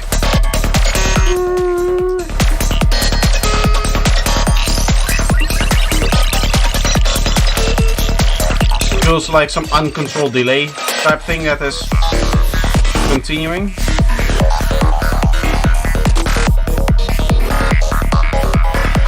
Yeah, I can still hear it. It definitely feels like there's some kind of uncontrolled feedback loop happening here.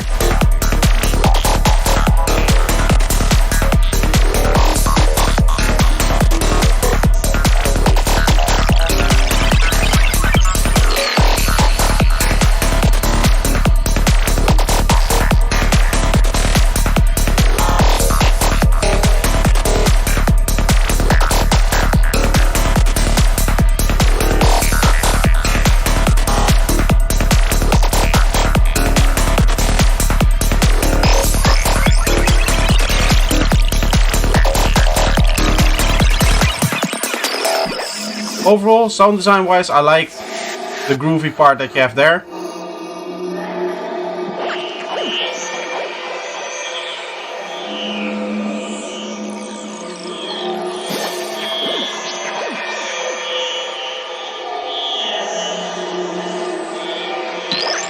You can still hear this kind of like fluting atmosphere that I talked about before that sounds like feedback loop. When it comes to those kind of things,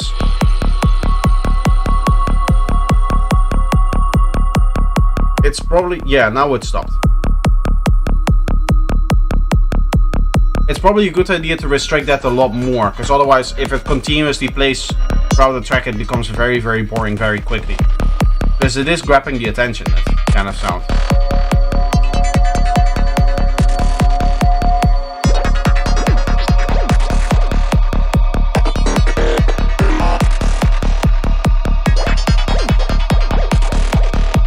Feedback loops can be nice as background texture if made right.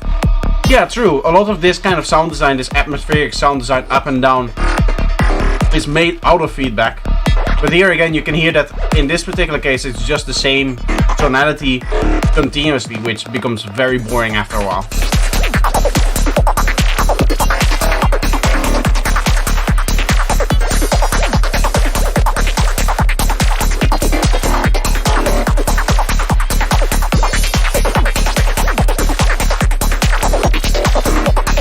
here again, it feels like the sculptures are a little bit on the loud side. The kick and bass doesn't really come through the track here.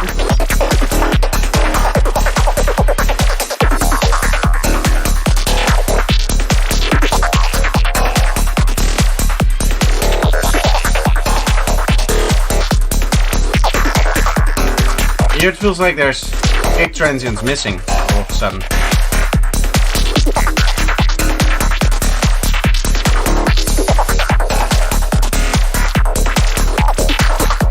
Like they feel low pass. Overall, bit of a strange track. Needs a lot more work, but some of the sound design ideas are very cool, and I liked some of the patterns that you're using as well. Some of the arrangements, I guess, the way that you're using it. So keep working on it. We'd love to hear where this goes. And the next track is Kate Nolan, who should still be in here. Mind Matter, free download. Nice. My most recent side tech track, really love your videos and they help me a ton in my productions. The file itself sounds better. SoundCloud messed with the quality, it seems, and the master is lacking mid-range for me. That is not something that is going to come from SoundCloud. The quality is a little bit in the highest frequencies, 16K and above, but below that there shouldn't be a lot of difference between like the actual tonality of the track. It's not like one is going to sound warmer than the other or something like that. Either way, we'll have a listen and we'll see what you've made for us here.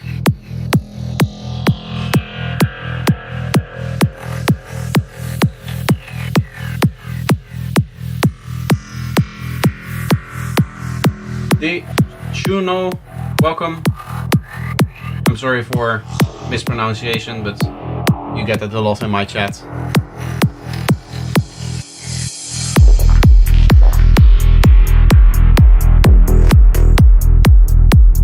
Bit heavy on the sub bass.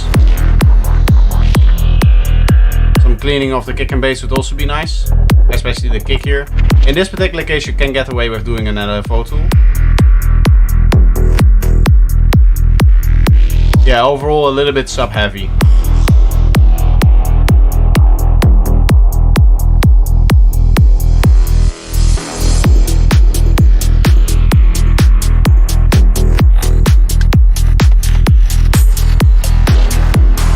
Sub is very heavy for me. Yeah, too heavy, one could say.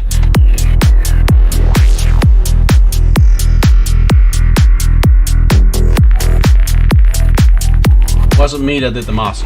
Ah, okay. I would lower the sub a little bit on this track. It feels a little bit dominating. That can have to do with the arrangement type, because this is like very slow Captain Hooky style arrangement. Maybe if there's more elements coming in later, it becomes better.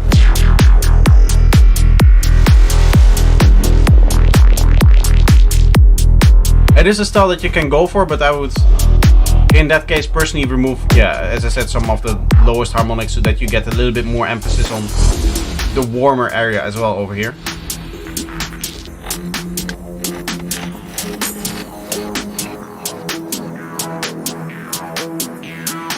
Lucas, welcome.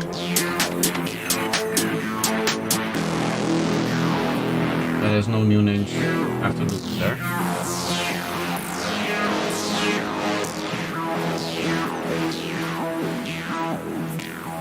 I don't think I'm a fan of the hard pan synth here, to the right.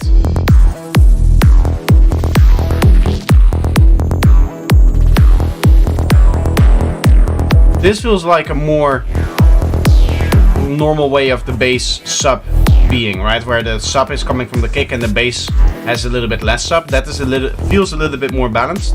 Over here again, kick and bass cleaning is important. Make sure that stuff like this doesn't happen right before the transient of your bass line, so that it isn't too messy.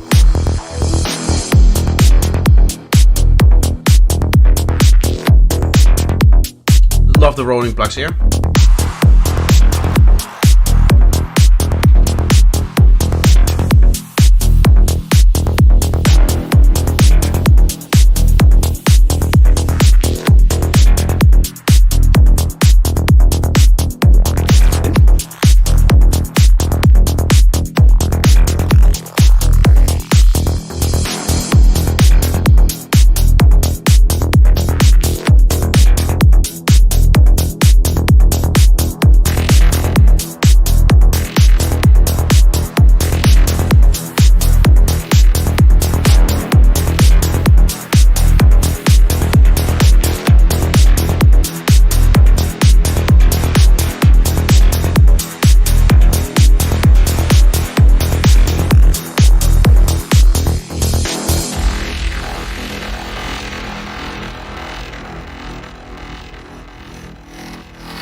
Honestly, it feels in these breakdowns like it's taking a little bit too long to get back into it.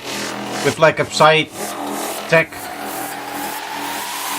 track, I feel like it's usually 2 drops and there's just 1 break in there, so maybe that is the reason why. Now we have 2 breaks, obviously. Like, you spend a lot of time actually in the drop in normal Psy Tech tracks.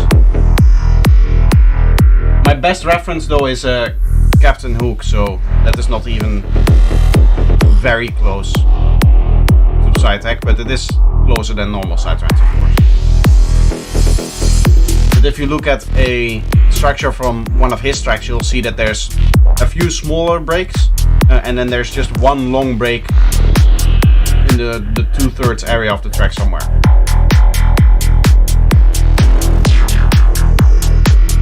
Like, he gives a lot of space for dancing, which is of course what it's made for.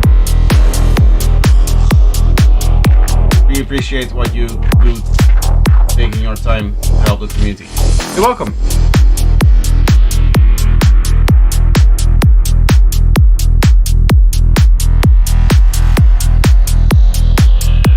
Overall, nice danceable groove. I like the track here.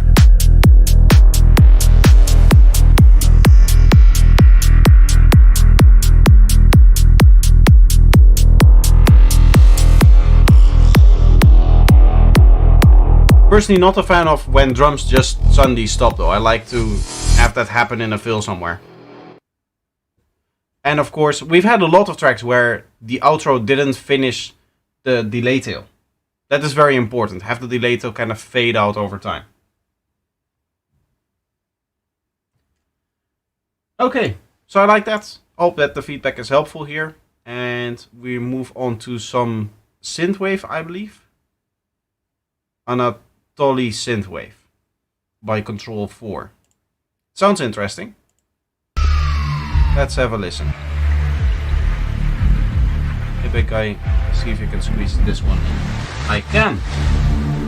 Thank you very much for the feedback. You're welcome. I hope that it's useful.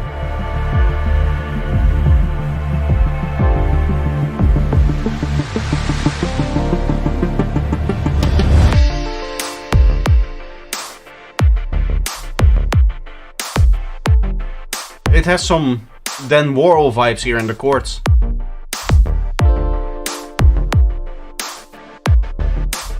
Feels like the kind of chords that he would do. And he has done, I think. In the video about Boost. You had some areas where you had some overlap, especially with that faster roll there. That is probably something that you want to keep a little bit cleaner. Make sure that it's not interacting too much with transients and such.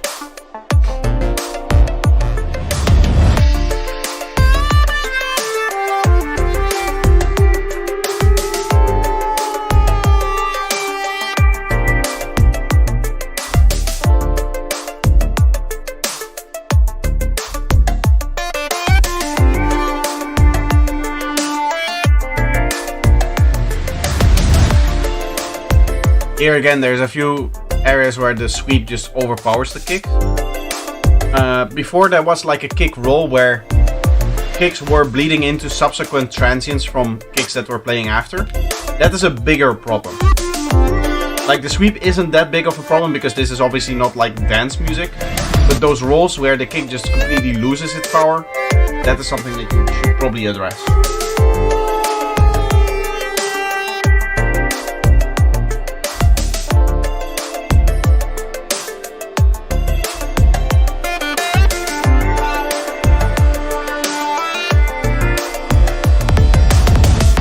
Here, this is one of the areas where you're going to have those kind of issues. Bit of a strange transition into dance music here. So not a fan of the tonality of this kick and bass and the lack of any stereo wave on the bass line itself. Especially for more of a synth vibey track, you definitely want some stereo play with that.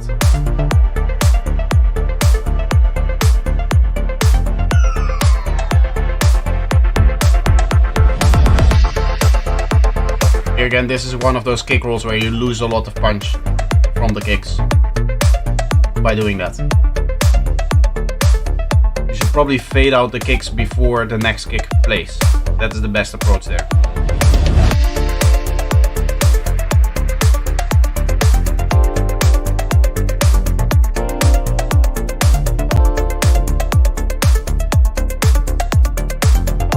I like what the transition to though, but it was sort of sudden.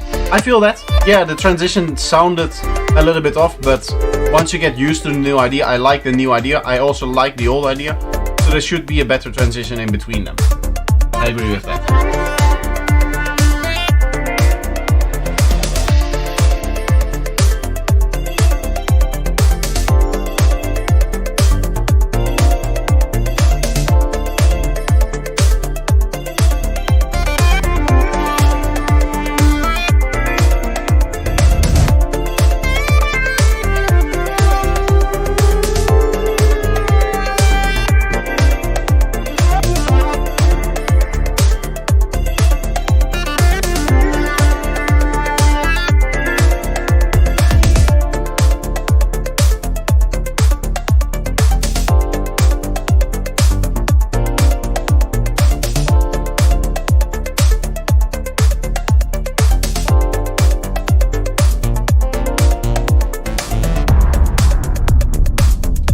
Big impact here, that is clashing definitely with your kick and bass. So you can keep the mid-range part of that, but you probably want to remove the low frequency part of that, because you're already getting impact from the main kick from that, of course.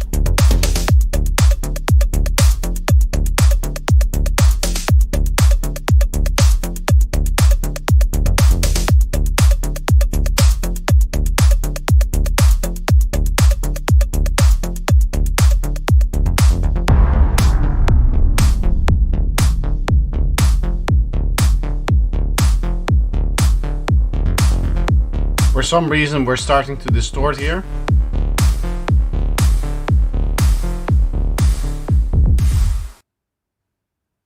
Bit of a strange outro, but overall I really like the track and I really like the idea. Great fight, the percussions could be a little bit more attacky and stand out overall in the mix with some layers with a melodic side to it. They could really drive the track. Good overall, great track. To be honest, I don't exactly know what you say there. It is often a little bit hard with like the long delay and such that it happens between when you type something and when it's actually shown to me and on the stream. And I guess you guys have noticed that as well in the lower chat down below here.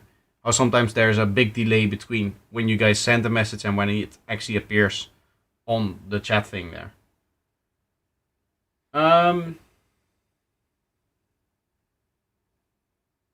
I'm sorry, Lucas, I have no idea how to respond to that. I don't speak that language, unfortunately.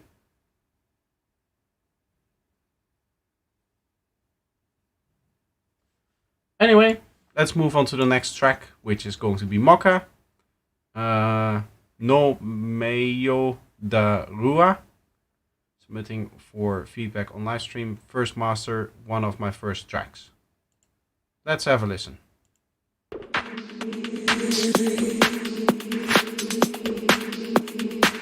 Also a bit more of a techno vibe than Psytrance, I guess.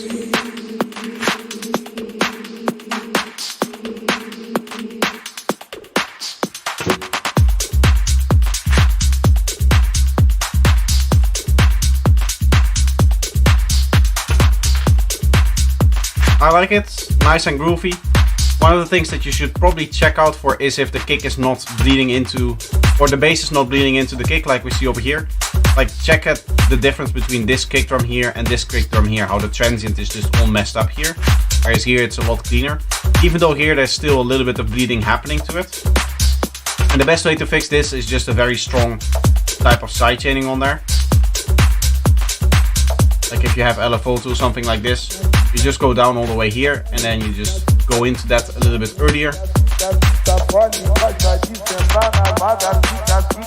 Even if you're already doing some sidechaining, maybe something like this where even notes that play on here, like this one over here, still come through, but it just cuts out the part where it's actually messing up the transient. That way it should help. cruz menor no meio da rua. Chupa e transa, transa e chupa. Chupa e transa, transa e chupa. Chupa e transa, transa e chupa. Muita fé na malvada, muita fé na maluca. Chupa e transa, transa e chupa. Chupa e transa, transa e chupa. Muita fé na malvada, muita fé na malvada. As faixas rosas do morrão são tudo safada que caceta, chupa, engole e gosta de sentar na... I like it a lot. Sounds very clean. I like the mix. I like the idea here. I like the vocals that you were playing.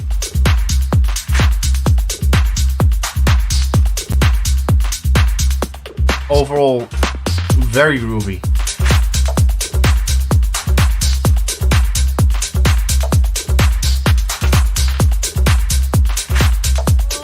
São tudo safada que caceta, chupa, engole e gosta de sentar na...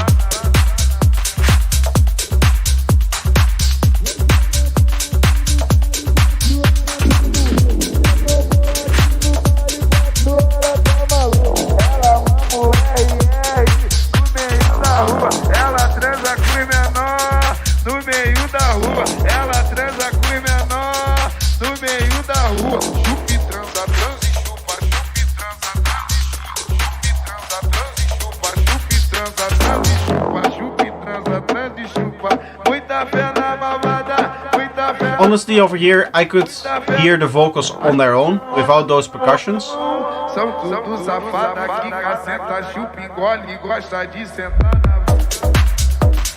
There you had some issues with kicks bleeding into other kicks. You probably need to resample the kick and make sure that it fades out before the next kick plays.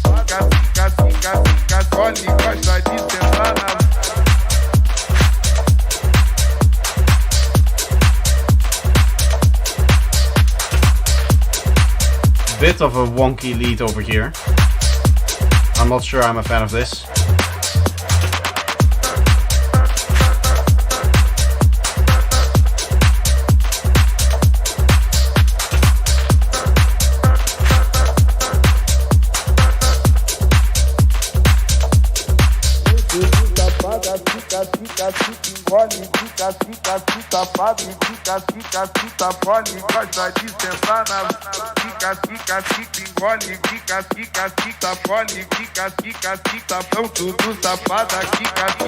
Love the vocal, made me smile.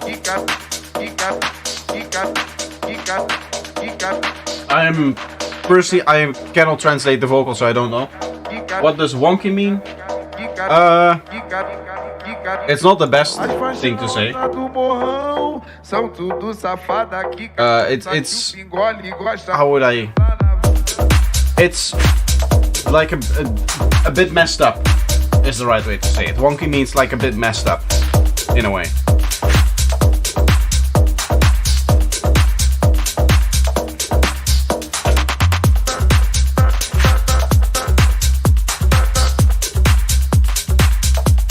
I like this vocal thing happening that you have here with the like resonance, gritty vocal.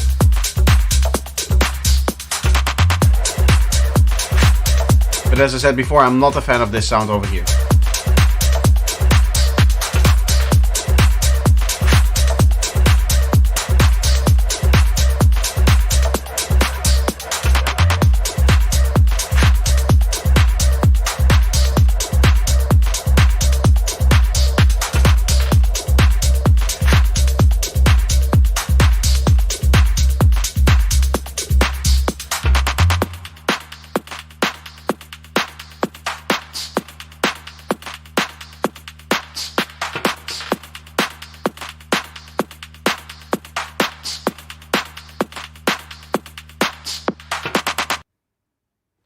Sounds cool.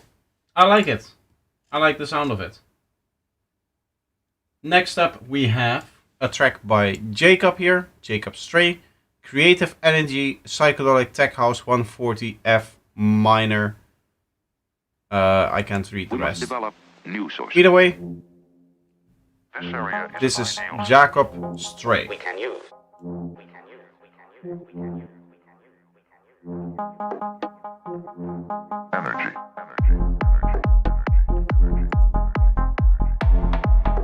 Fairly low volume kick and bass for the track. Could have another 3 dB here so that it gets a bit more impact when it comes in. Also some extra high frequencies in here. There's not a lot happening above. Like what frequency is this? 4000 Hertz here.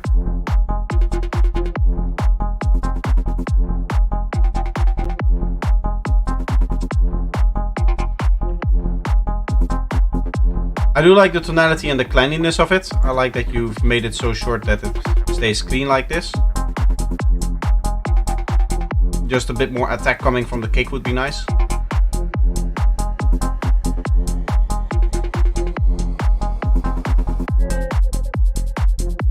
At this point there should probably be a fill there that introduces that element, because right now it just kind of continues into that.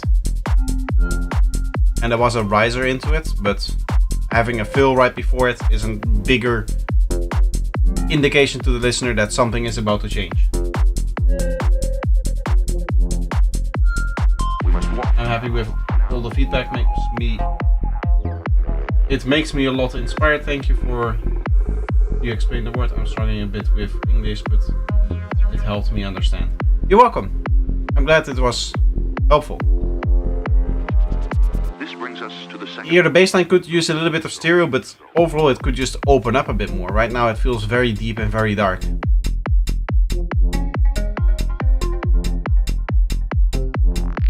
Right now the only energy that we have is that offbeat hi-hat.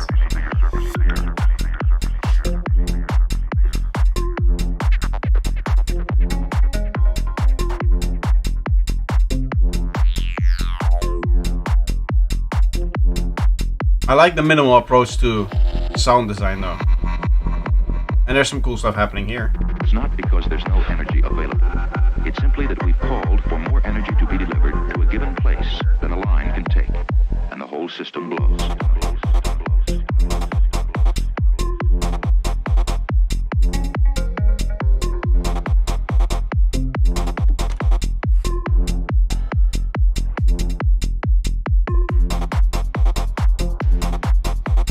I guess this is just meant to be like a very minimal idea. That's why we don't hear really any other drums than that offbeat hat here. I do like it. It is nice and groovy in its own way, even though there's not a lot of elements contributing to that groove.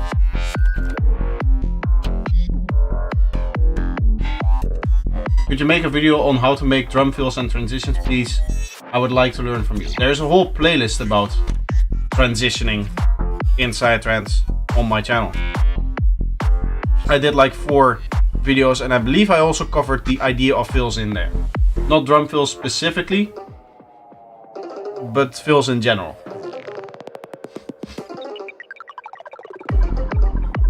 Feels like the bassline could have more strength. Not sure that's the right word. Maybe louder, drive. Yeah, it could definitely use a lot more strength. In this case, I would say that it should probably have more higher frequency, so the envelope should open up a bit more for it. But I guess the producer here is going for a very dark, very deep kind of feeling, in which case this does actually work. I do still think the kick should have a bit more punch coming through.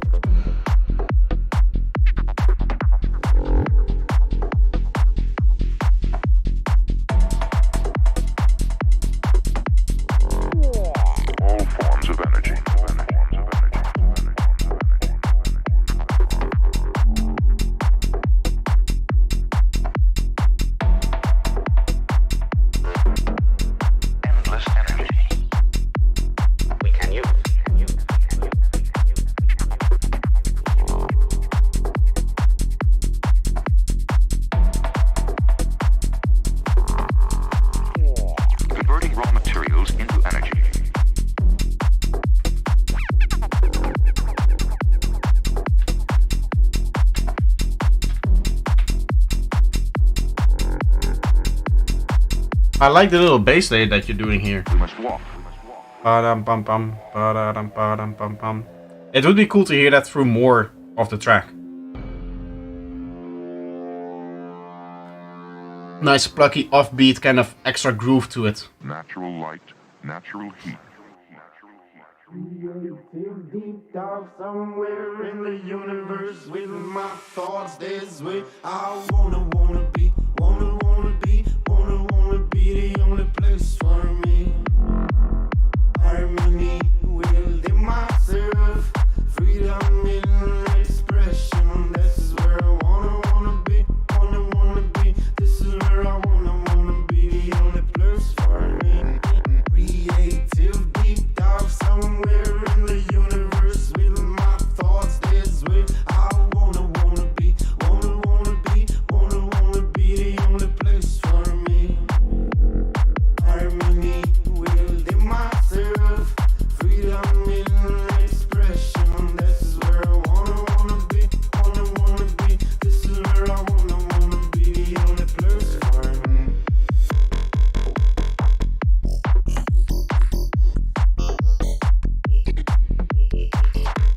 I like it. A lot of attention to detail here in the way that the synth kind of cuts off from time to time.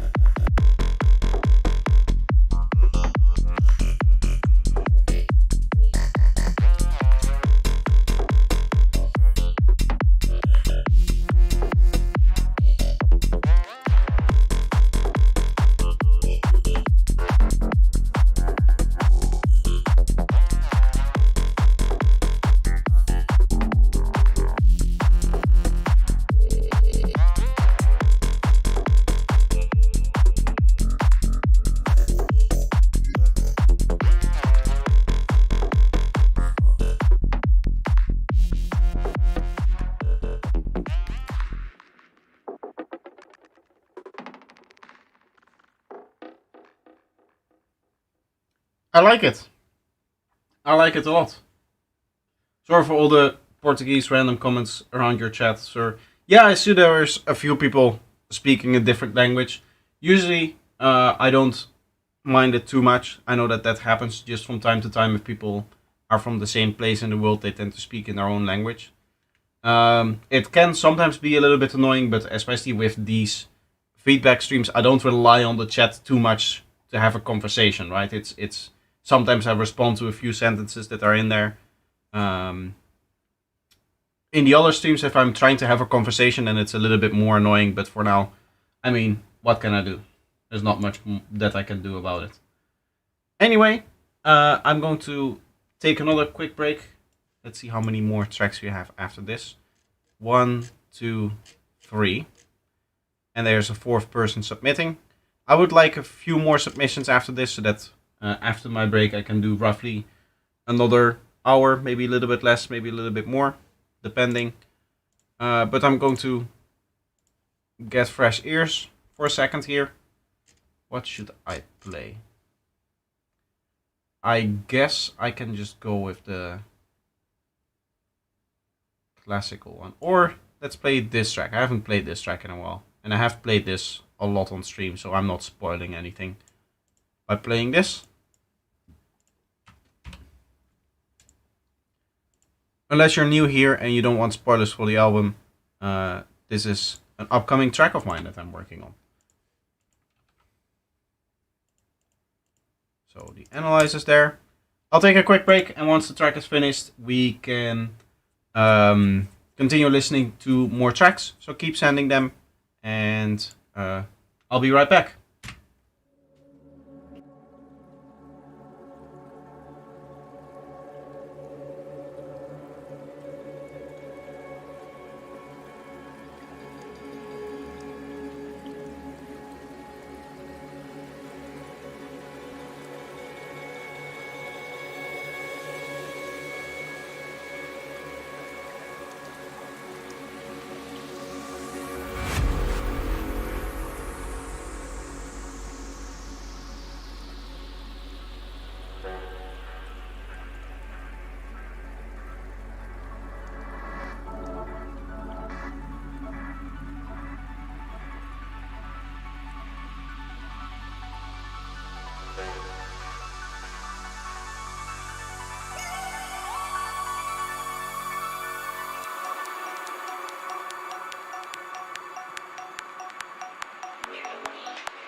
I feel some Vegas on this track, Projector.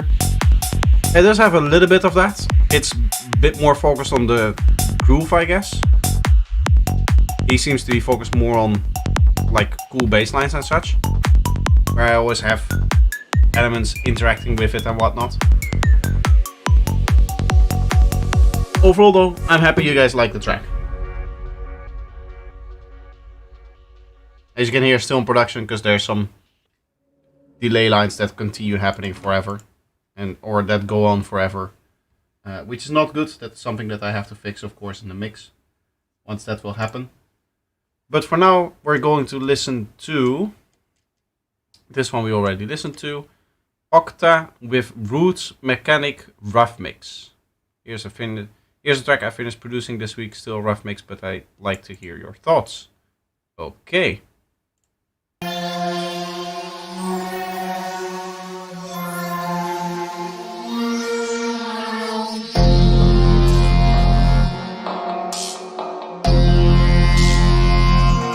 Fairly loud start here.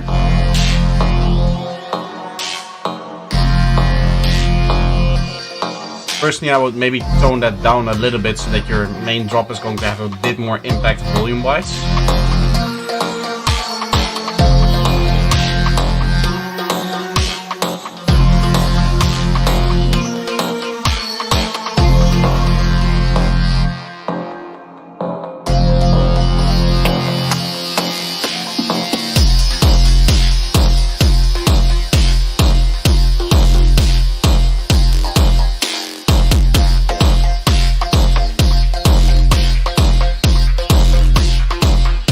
Bit of a strange idea, but I like it.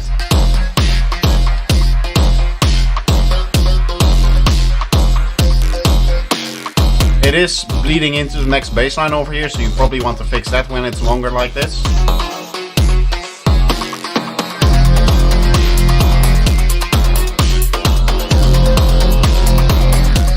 It feels over here you're combining two sub basses. I would probably remove then the sub bass from one of those elements, mainly the element that is not the actual bass line here. Like that atmospheric stab, whatever it is that is playing.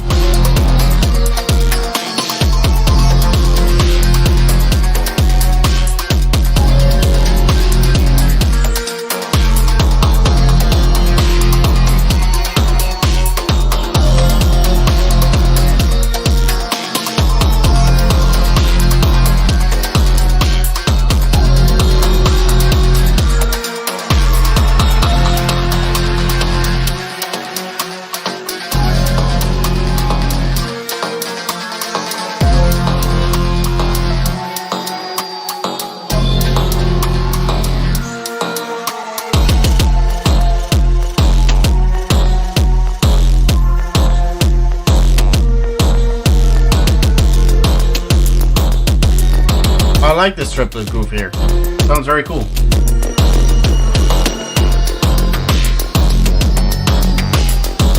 Did you start direct from the class that you didn't listen, or started all new because I just got here?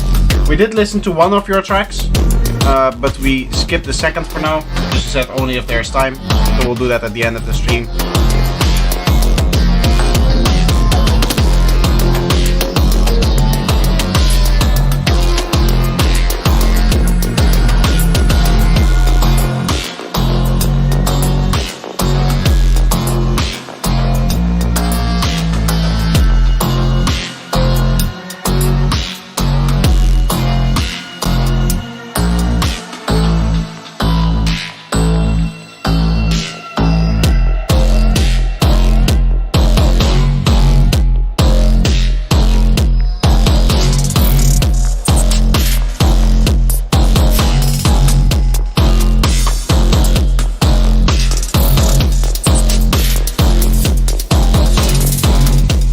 Transition into this part was a little bit wonky, but I like where the track is going now that it happened.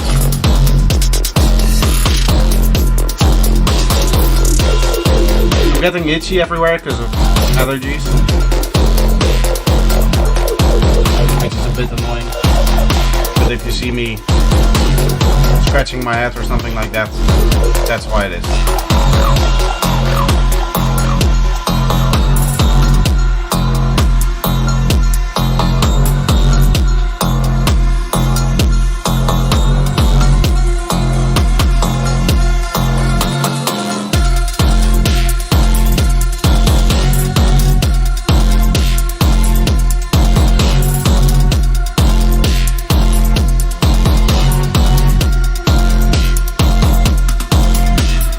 Over here you can see a lot of bleeding when you're doing the kick rolls and that kind of stuff. That's definitely something you need to take care of. Make sure that this transient also still has a lot of impact.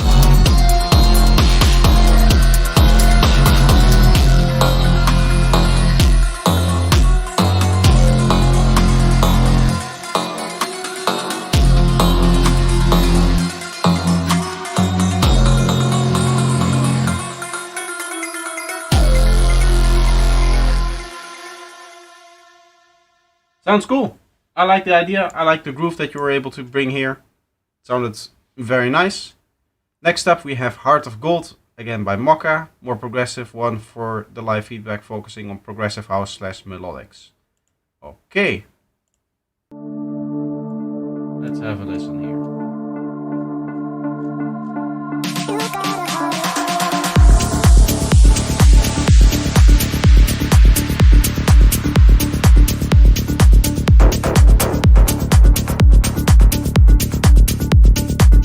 I like the vibe that you're going for. The bass could be a bit more pronounced, a little bit higher in volume as well, but also maybe a bit more open, a bit more clicky.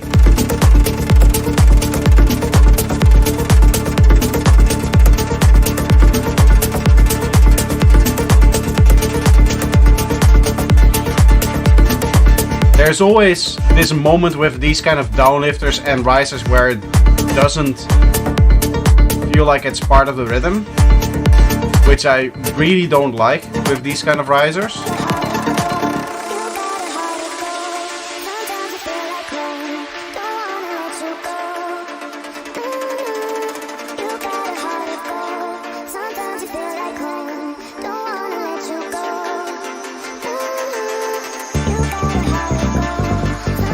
Vocal could be a little bit louder, it could also be a bit wider. Right now the vocal is being overpowered by the riser that you have in there, which is definitely not what you want.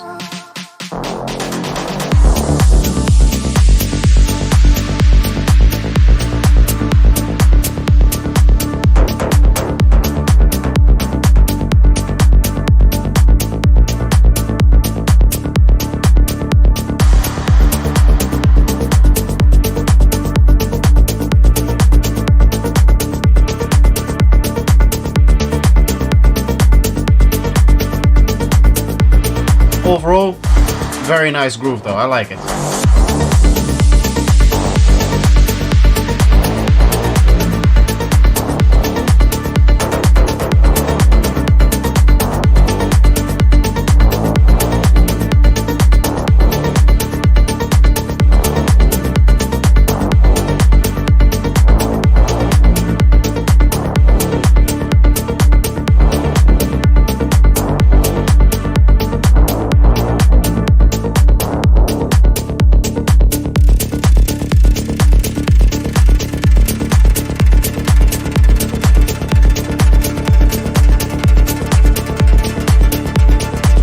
Here again we get to the moment where that downlifter is starting to battle the actual groove of the track.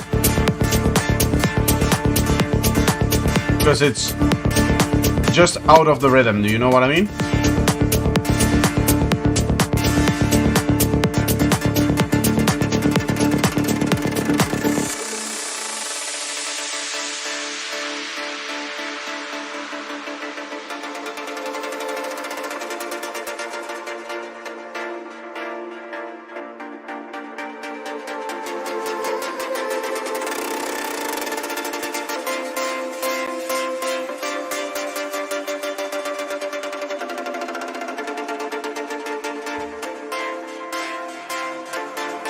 Here you have some strange triggerings because you're changing note there.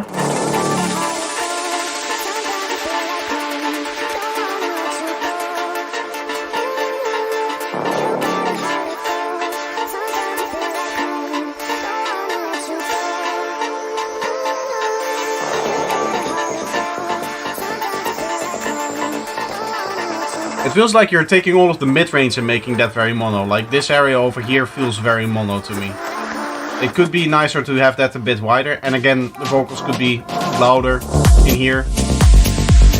They are of course the most important element of that part of the track, because that is what we listen to. We listen to the singing, so it should be mixed accordingly.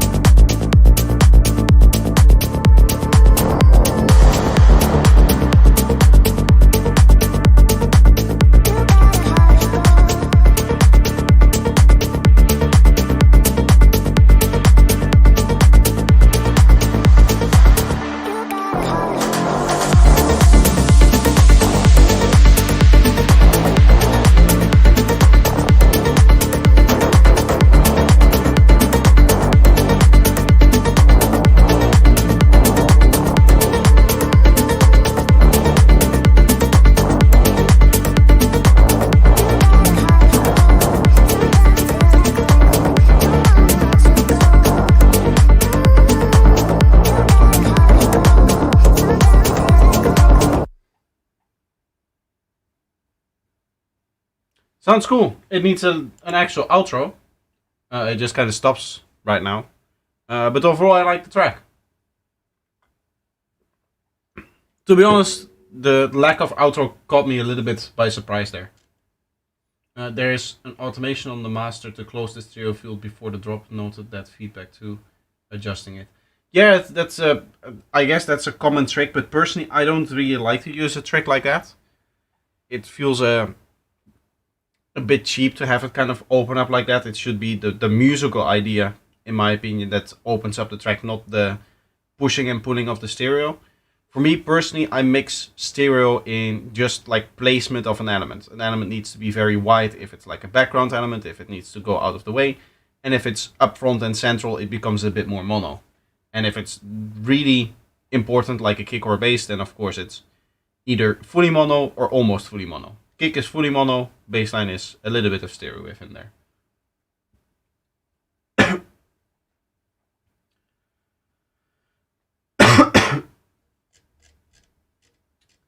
Okay, we have 3 more tracks plus the track from Acid that we still want to listen to. Next up, we have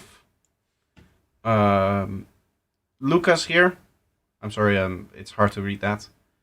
With 001. Okay.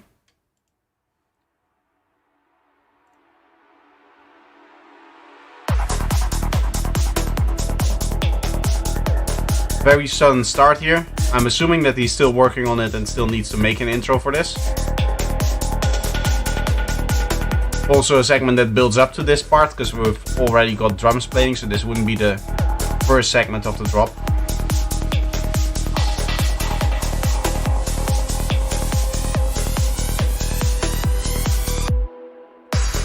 Very loud riser there. Again, with an element like a riser, you need to think about what is it doing. It is adding a little bit of extra energy to a music idea. It shouldn't take over in that regard. It should just be a background thing, mix-wise.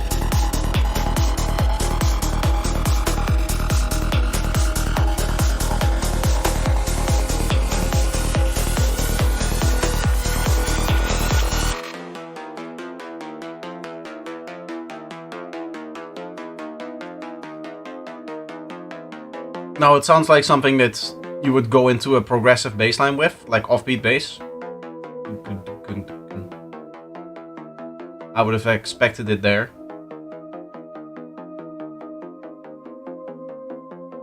Now it feels almost like this element is closing too much here.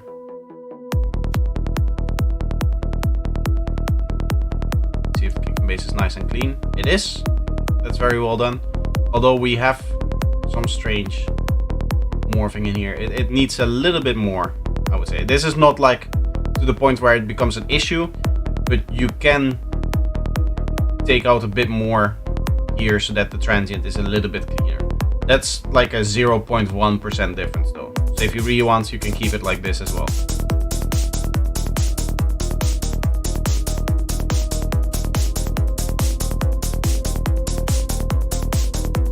You know, 99% of the people that listen to this can't hear what you can. Yeah, part of that is because there's an extra layer of compression for it on you guys. Like I hear a compressed SoundCloud link, which cuts off at like 70k, as you can see over here. But you guys hear that compression from the SoundCloud and then the compression from the YouTube live stream. So you guys get a lot less detail than I get. Even in the lesser detail that we're already getting because of SoundCloud's compression. But it's definitely something that you can really hear, that the like the bleeding into transients, that is something that you can really hear in, for one, higher volumes, and two, you hear more on like bigger sound systems, of course, also because of the higher volume. And of course, depending on how much is actually happening, you can hear it sometimes even on like low volume on monitors. You can just hear that lack of punch for the volume that something has. I can hear compression. Yeah. It's not compression in the sense of like musical compression, in the sense of data compression, right? So you're hearing strangeness in the higher frequencies usually, maybe transients that aren't as clean as they should always be. So that is covering up a lot of the issues that I sometimes point out when it comes to the bleeding and the cleanliness of the kick and bass.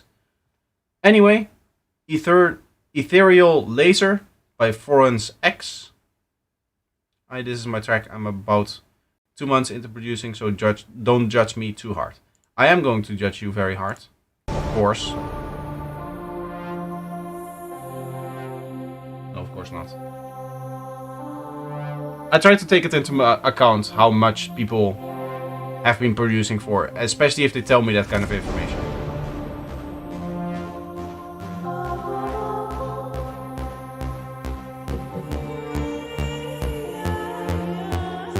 It feels like there's a higher octave layer playing on top of the bass line here.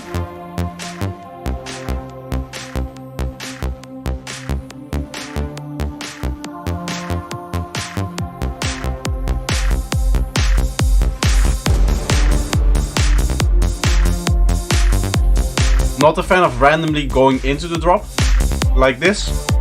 I like a little pause, stops, and then the drop impacts. Also not really a fan of the samples that you use here, especially for the clap. Sounds a little bit wonky.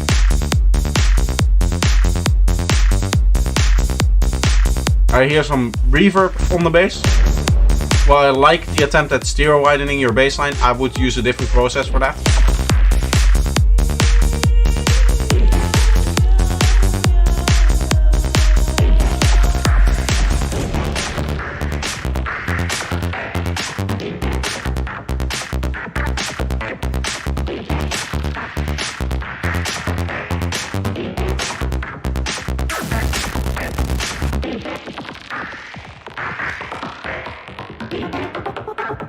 Some cool sound design going on here.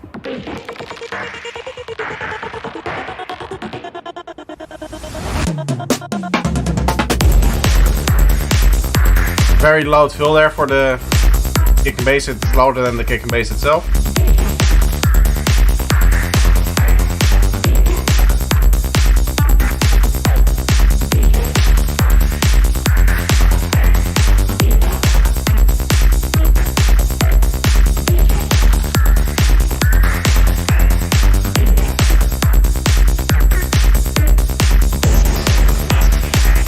At this point the track becomes a little bit boring and that old element should actually turn off so that the new element can come through fully. There should have also been a little bit of a fill there in my opinion.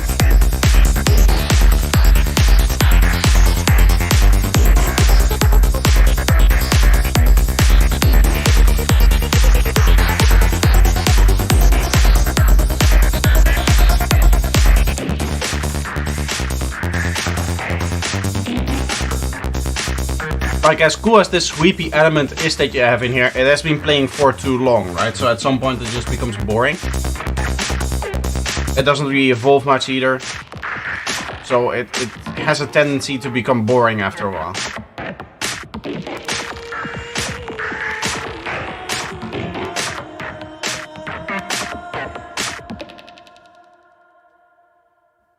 Overall, nice track. I like it for somebody that has only been producing for 2 months. Very well done. But of course, there's a lot more to learn and stuff to work on.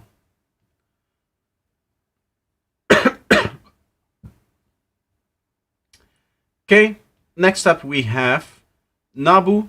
I just joined the stream late today. I worked a bit on my track since 3 weeks ago, so maybe you can have a listen. I shortened it and polished it up a bit. Thanks a lot. Let's have a listen. I cannot access your track. I'm not sure if you're still here, but if you see this message, then please give me access to the track. Make sure that this link is a public link that I can see. In the meantime, I'm going to play this other track that I still haven't played yet by Acid. I hope that he is also still here. I did see him type in the chat a little while ago, but I don't know. So yeah, next up is Space Strix, E minor, 142 BPM, again by Space Rider. Let's have a listen.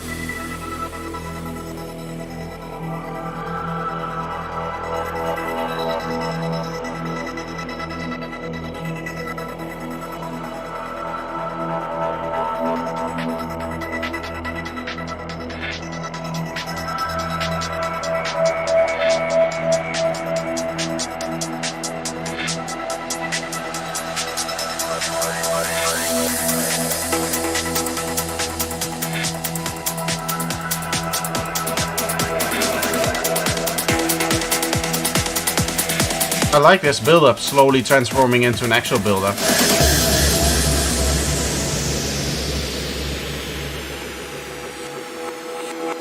What I wouldn't give for 5 more minutes on the dance floor.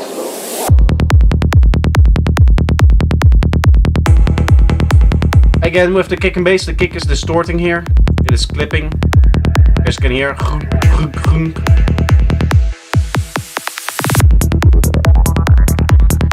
It is distorting very strongly, actually.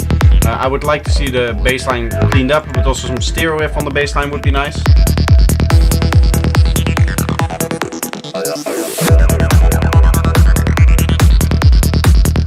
Snare-wise, again, I hear a lot of mid-range. I don't understand why people keep doing that. Here you can actually see the interference of the snare happening on this kick versus this kick. This is a nice clean sweep here. And here you can see all of this extra data down below here. Anything below 1000 Hz is not needed in your main on-beat snare. It just messes with the strength of the kick in that area. You can hear that every snare hit, the kick feels hollow.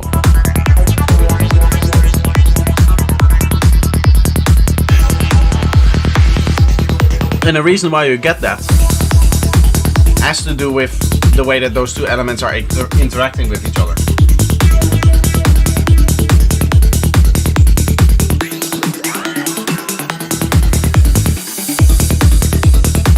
I'm also never a fan of the thing coming back fully before it actually happens in the fill. I like it when it hits on that 16.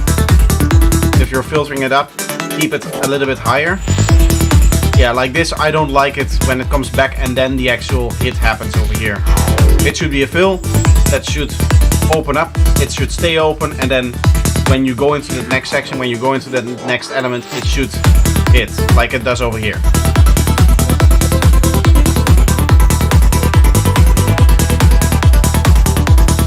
Nice vocal on here, I like that.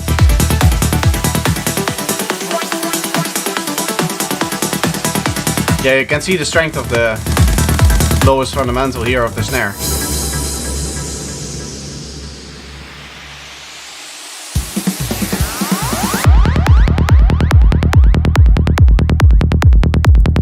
Again, the distortion sounds very strong here.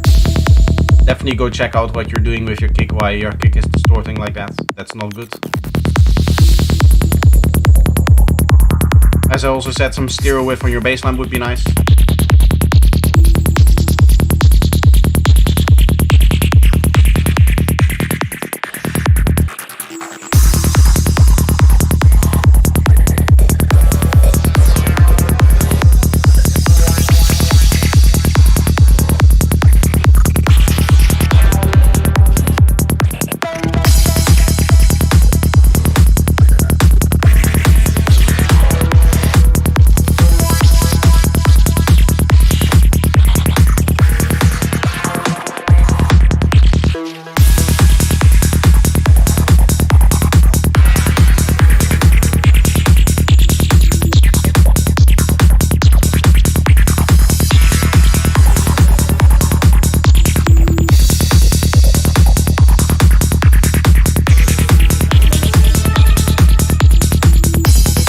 I like that, the little rising square plugs there.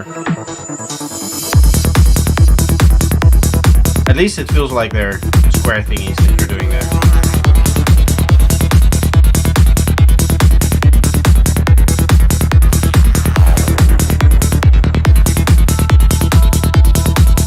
Not a fan of this half fill here. Just stop the bass there so that you have a moment of pause and then it goes back in there.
Feels like there's some stuff out of sync here.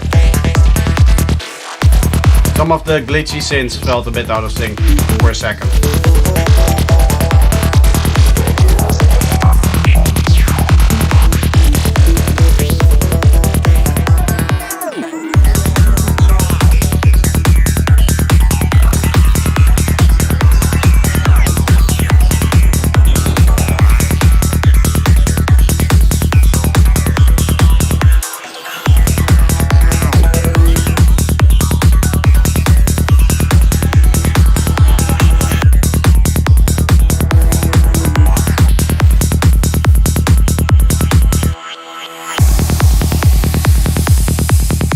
this sounds very loud and for some reason is broken in strange ways.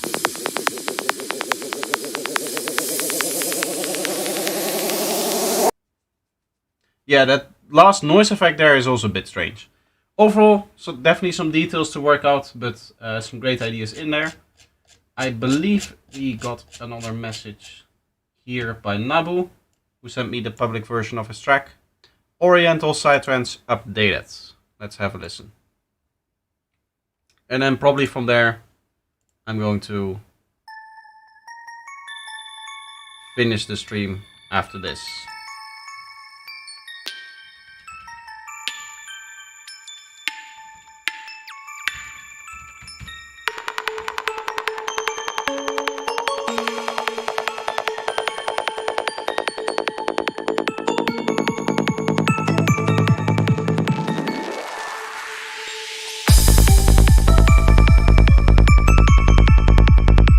At this point it should probably be just kick and bass playing. Having the plugs already in here is a bit strange. I would do that maybe after like 8 bars or something like that. But generally speaking, you start with just kick and bass and some one shots to get the listener into the groove. Of course, one thing that they didn't update from the last time, even though I've probably told them, is to resample that kick and bass. As you can see, we have mad issues in here where the kick is being pushed down here by the bass line. At least that is what it looks like here as well. And here. It also feels like the bassline is too loud for the kick. Bassline could be quieter by like 2-3 dB.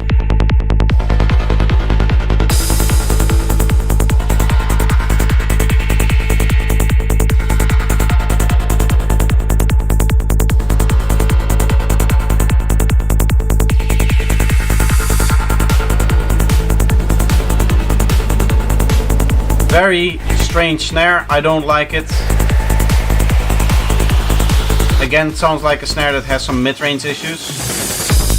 Very, very loud riser here. The riser is definitely overpowering. At this point I would have liked a new synth in here that replaces the synth that is currently playing because it played in the segment before it.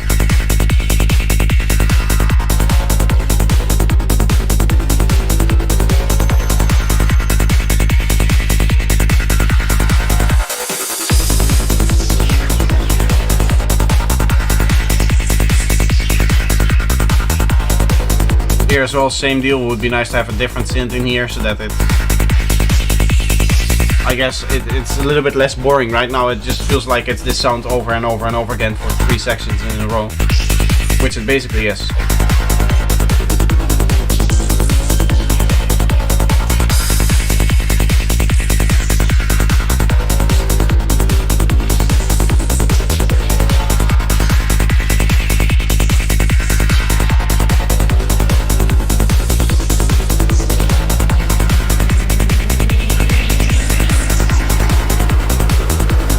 You can hear the riser is completely taking over at this point, so it's way too loud here.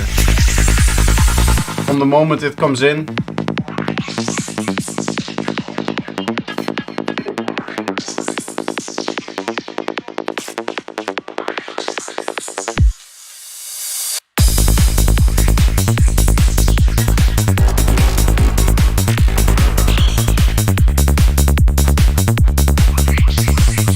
not a fan of a key change here. Sounds a bit odd.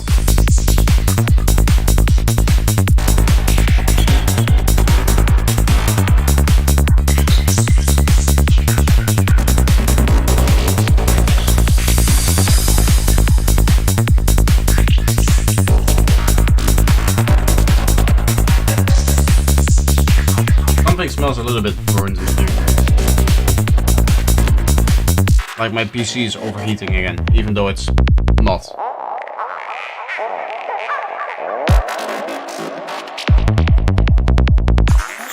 Yeah, it should be all good.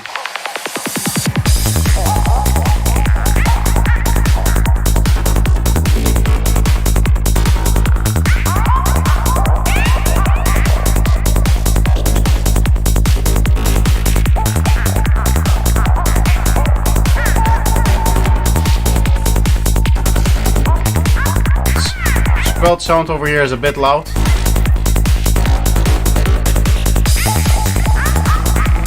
Overall, the groove elements feel like they're very much in the background. They don't have that spiciness that you're often after in the higher frequencies over here. Like they're a little bit on the dull side here.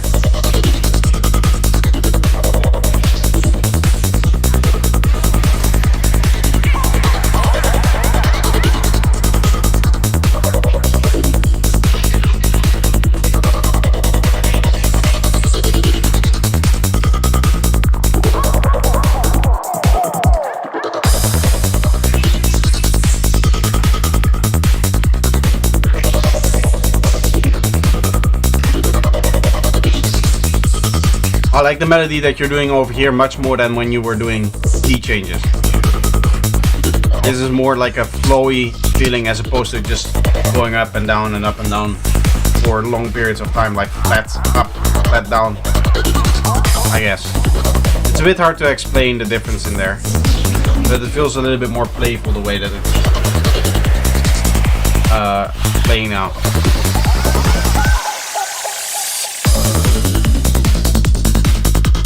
Here again we have an element that repeats multiple sections, which is a bit strange. It becomes very boring this way, very still, very quickly.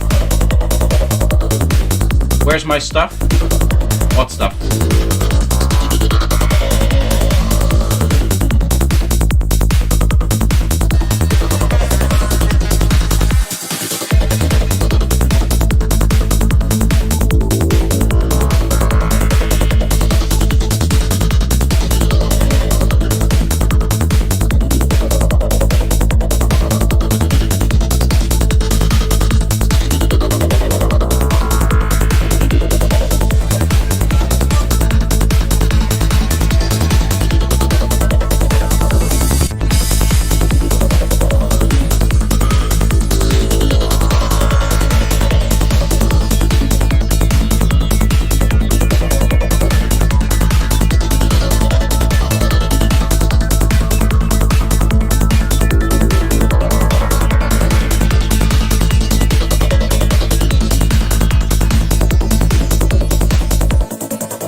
Yeah, this part is way too long. This becomes way too still. With the same element playing for like 4 or 5 sections.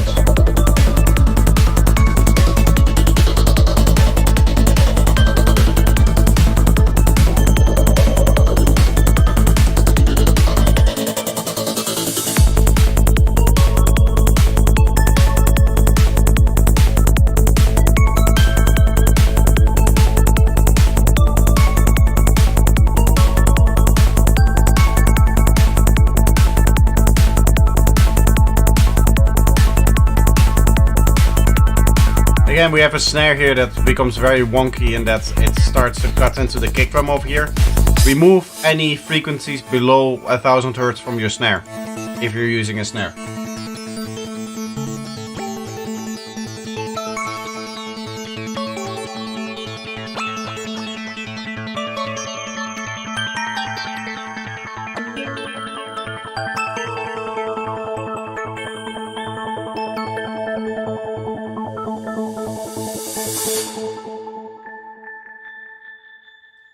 Overall, some nice sounds. I like them. I like them. I have closed the queue now, so no more submissions. So that's going to be it for today in terms of stream here.